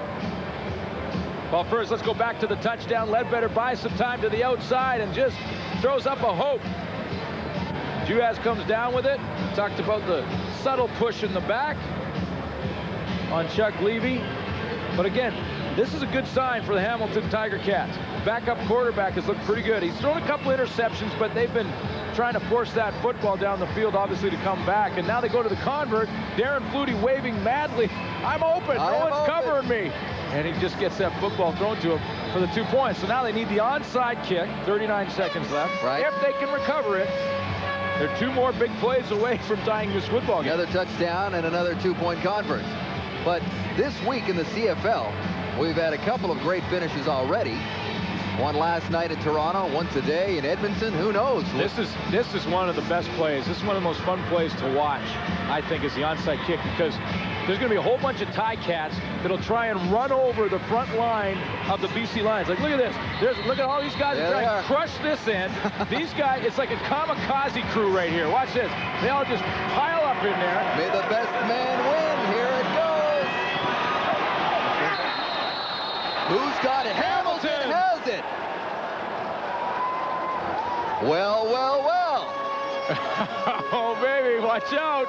37 seconds is a long time. And Steve Barato had a front row seat for that one. He's not happy. Well, this is a fun play to watch, is the onside kick. Now, that front crew's got to come down and take over that line. They do that. Fletcher has a good crack at it and drops the football. Watch the shrapnel flying in this one, though. I mean, this explosion's all over the place. No one knows where the ball. There's the ball coming down in there, and about 14 hits. Recovered by Jeff Johnson, the rookie out of York University. Ledbetter bobbles the snap a bit. He's going deep. The ball's up there an awful long time, and it's picked off. He didn't have to do that one. No, he floated it up there. Well, here's the thing. He fumbled the snap early. And Cody Ledbetter just may have got a little bit impatient. I mean, he took a huge hit as he delivered the ball. But when he fumbled the snap early, he felt like he had to get it all in one play. Watch him bobble the snap around. Now, basically, you're just trying to get out of the play. Well covered down the field. I mean, there's 3-2 there. Lions got him outnumbered by 1. Central McClellan comes up with the catch. At the same time, not a bad job done by Ledbetter in a tough position. He'd been out of action for an awful long time, was forced into service here. He's got a sore eye. With the team already trailing. Yeah, no, you're right. I mean, he played fairly well. You got to give him credit for that, especially considering he hasn't had any reps the last month and a half. And he's played very well, threw a couple interceptions, but he's had to force the ball down the field. I don't know that he had to force that one, though. 37 seconds left. When you bobble the snap like that, you basically want to get out of the play, get in there 2nd and 10, and see if you can't make something happen there. The handoff to Robert Drummond as the Lions will just attempt to run the rest of this clock right down, and the BC Lions with a victory tonight will clinch the 3rd and final playoff spot in the West. Let's give the game ball. What do you think? His game ball. Well, we talked about it. To the record breaker? Yeah, what do you I think so. You know, the only disappointing thing about this whole record is that it wasn't a big enough crowd here to see it. And I don't necessarily blame the fans of Vancouver as much as I do the media. And when you look over the last week here in Vancouver, and I've been here the whole time, the media coverage has been terrible leading into this football game with such a huge record. The media basically didn't give it its justice. Yesterday at the press conference, no cameras from around here except ours, and a bunch over at the Vancouver Canucks for Game 9. Disappointing in that way, but congratulations to Damon Allen because he deserves it, he's earned it, and he did it in style. And we're showing a lot of the seats there. Many people have left. It was a decent crowd for a Saturday night here, but you're right, it was page 3 on the sports section today of the Vancouver Sun, which was surprising to say the least. Not good enough. You know, the mandate of the league has got to be to get the media on side across this country. I don't mean on side as becoming cheerleaders, but I mean to give the league its due, because the fans are coming back. And that's a huge record that Damon Allen broke in this football game, and it really should have been a much bigger crowd. But I blame the media because the coverage this week was terrible. His final passing numbers in the record-breaking game will be 23 of 34, unless he throws one here with 4 seconds to go. 289 yards. And, of course, none bigger than that 45-yard pass to Alfred Jackson to break the record. A dramatic moment, to say the least. It was a great highlight that'll no doubt be replayed for years. Well, there's the updated list. That's the one thing that won't show up in the record book. They'll look at the total. Yeah, you could put a little asterisk. Yeah, get the little star there on how he broke it. 45-yard bomb on a broken play left. Well, I guess that'd be too much the record book. Yeah. We'll just put in the 50,000. A play that, as you pointed out, completely illustrated what Damon Allen is all about as a quarterback. Improvising, running around, throwing on the run to that guy right there, Alfred Jackson, who is the answer to the trivia question. And I'm pretty happy he caught that pass. You won the pool. I won the pool. Yeah. I knew you were going to bring that up. Yeah, well, you got to pay up, basically. I don't think you've given me your $5 yet. And now the spotlight will shift to that man right there, Louis Passaglia. What a scene it is going to be a week from tonight in BC Place as Louis and the Lions will take on the Saskatchewan Roughriders. Louis Week begins in Vancouver on Monday. And let's hope the media does a better job with that one. The Lions are into the playoffs. Steve Barato's team was impressive tonight, beating the defending champs 28-22.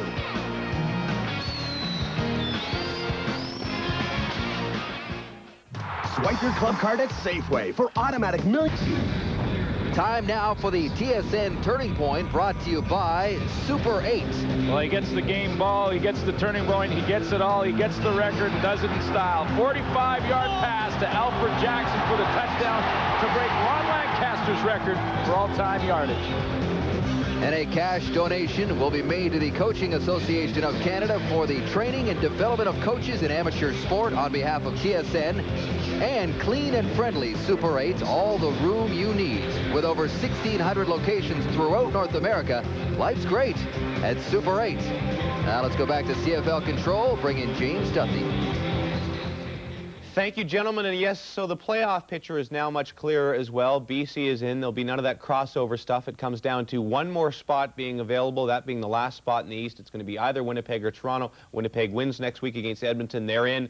For Toronto to get in, they have to beat Montreal and have Winnipeg lose against Edmonton. Let us talk about this one. And, you know, Damon Allen had a terrific night, a great night for him to break the record, but he got some help as well. Yeah, it was a big game for Damon, but you're right about getting some help. You know, early in the fourth quarter, suddenly the game got pretty close. It was 21-12, anyone's game, and what happened? This BC offensive line absolutely took over the line of scrimmage. They ran the ball very effectively, and what does that say? I tell you what, it tells you these guys are getting hot at the right time of the season, and I think it bodes very, very well for the playoffs. If you're going to go on the road and win in Alberta in November, you need to run the football effectively. You got Millington, you got Drummond, and you got an offensive line that's really dominating right now. All right, let us bring in the man himself. You know, it is one thing to break the record, and what a record it was. But it's another thing to break the record and have perhaps his best game of the season, leading his team to victory and leading his team to the playoffs. That's what Damon Allen did tonight. Damon, when you thought about this, I would say this would probably be the perfect scenario. A victory, a playoff spot. You played a terrific game. Congratulations. Well, thanks a lot, and I wouldn't have been able to write this this story the way we did tonight. And you know, I'm just thankful that not only did I break the record, but at the same time got a chance to do it in front of a coach that I respect. And at the same time, we solidified ourselves in the playoff spot. So whenever you win, it makes it even sweeter. Damon, Matty here. You did what's up, Matt? Hey, you did it right in front of Ronnie Lancaster, literally right in front of his face, about 15 feet in front of him, and it was a great pass and throw. Exemplifies your ability and the things you've been able to do for 16 years. Damon, you have my respect, certainly, and do you feel like you gained the respect of the CFL fans across Canada with what you've been able to accomplish tonight? Well, my hope is always, you know, that, you know, when they think about me or whatever, that they know that there's a player that plays hard, plays with passion, and he gives every ounce of his body on the field.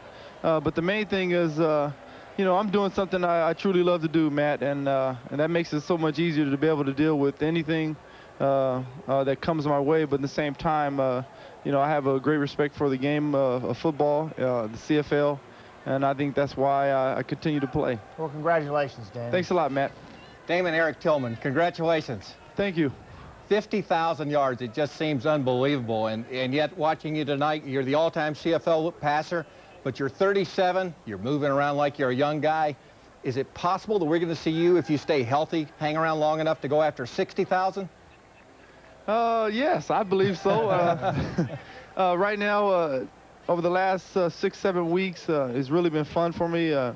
I have a great feel for what we're doing offensively, and right now, these are the best times. And, you know, all I want the last few years of my career is an opportunity to play in the Grey Cup again. And, you know, the guys who've been there before, Matt, you've been there before, you know how special it is, and there's no question I would like to be a part of the BC organization in the Grey Cup. So that's the things that we're shooting for right now, but at the same time, just enjoy what I've been doing and don't take it for granted, and go out there and try to play hard and get better each week.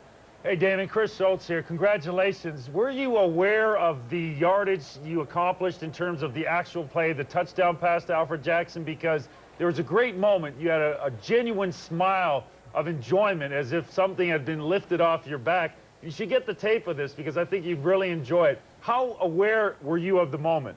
Well, I tell you, after we had scored that touchdown, they came back to the sidelines and told me I needed 3 yards. So the whole time, the guys were betting, you know, trying to give me money who's going to get the ball the next 3 yards. And I came out in the opening drive and I ran the ball. So I figured if I can get you know, 3 more passes, 1 yard apiece, or just take my time and really try not to focus on the record, it'll eventually happen. And I'm glad I didn't call a pass play. on the first down. Damon, it's Dave Randorf and Glenn Suter up in the booth, and I think what amazed me, not only the play itself, was what the way you handled this week with everybody asking you about the record and reminiscing about things, and you hadn't set the record yet. Did it bother you? You seemed totally at ease going into this game. Well, I think 16 years behind me has has allowed me to handle these such situations, but at the same time, you know, I think the records wasn't back on my mind, but at the same time, I know that we needed to win after watching a few games earlier today with Saskatchewan and Toronto. You know, I knew that we have an opportunity to control our own destiny, and that's really the most important right now tonight. But when you break a record and plus you win and you put yourself in the playoffs, now you can relax and get prepared for our next game.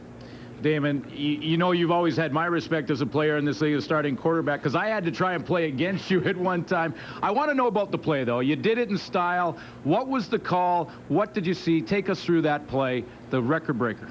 Well, I think in that situation we had a slide protection, and you know, all night once we went no huddle, pretty much they were tired, so I knew that you know, with my old legs and everything, that I'll be able to move around and look like I'm still fast. But they broke containment. I got outside the pocket, was reading the field, and Alfred Jackson came from the backside, and you know, I just threw it out there, and he didn't think he was going to get to it, but you know, it's amazing how things you know, come together. Yeah, it certainly was a great moment. And before the game, we showed you a little wish of good luck from your brother Marcus. Well, now we got a little bit of more tape to show you. Marcus kind of figured you'd do it tonight. Am I supposed to look at the TV? Yeah, you look at the TV. We'll roll the tape. Here's Marcus again.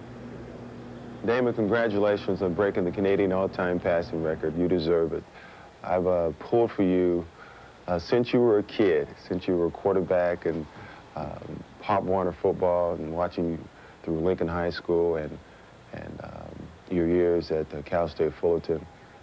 I knew and certainly expected the best out of you, and I knew you were going to do great things. I'm proud of you because the way you've done it, and you've done it with class and dignity, and I think you represent the best in professional sports because I love you as a brother and the man that you are, and I'm extremely proud of you, and I speak for the entire family, but I'm your #1 fan again, and always will be because I love you.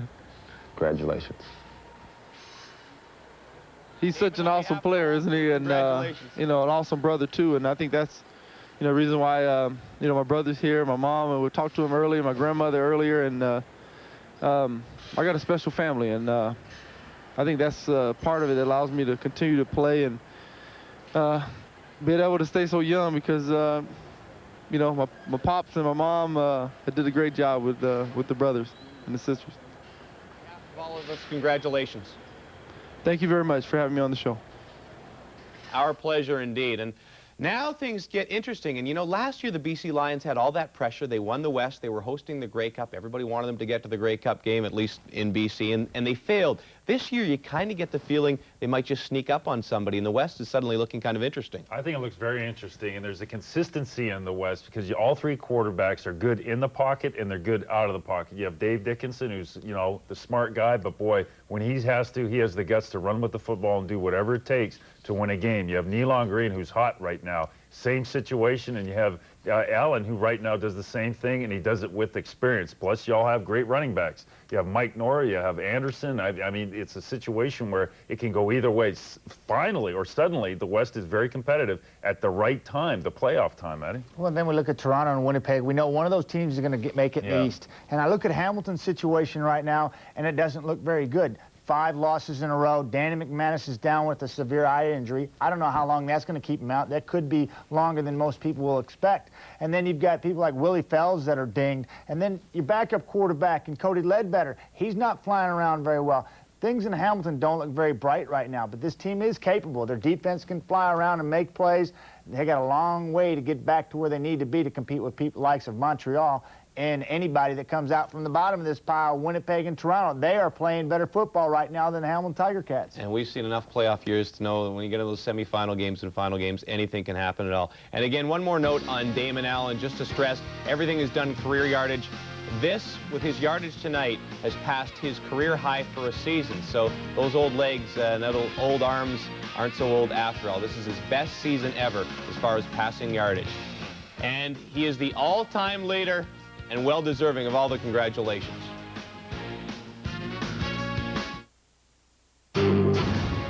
CFL football on TSN is brought to you in part by Molson Canadian. I am Canadian. And by 3M Filtrate Air Cleaning Filters. Breathe the difference. Well, this weekend has been a little postcard for the Canadian Football League. We had Friday night, we had a terrific football game. We had a terrific football game this afternoon out in Edmonton. Unfortunately for Saskatchewan, it was too little too late for them. They are done. And a historic night tonight at BC Place. Thank you to all the gentlemen. We're going to take the rest of the week off, and then, heck, we're going to be back with another game. The last weekend of the regular season, and we have 3 of the games for you. It all begins on Adidas Friday Night Football in a crucial game. Can the Bombers wrap up that final playoff spot? Kahari Jones and company will take on the Edmonton Eskimos and a chance to do it.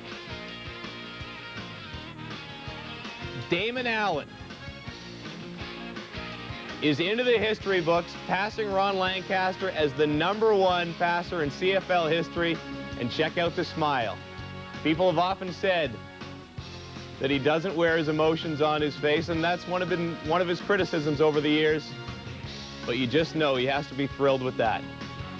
This has been a presentation of TSN, Canada's most watched sports network.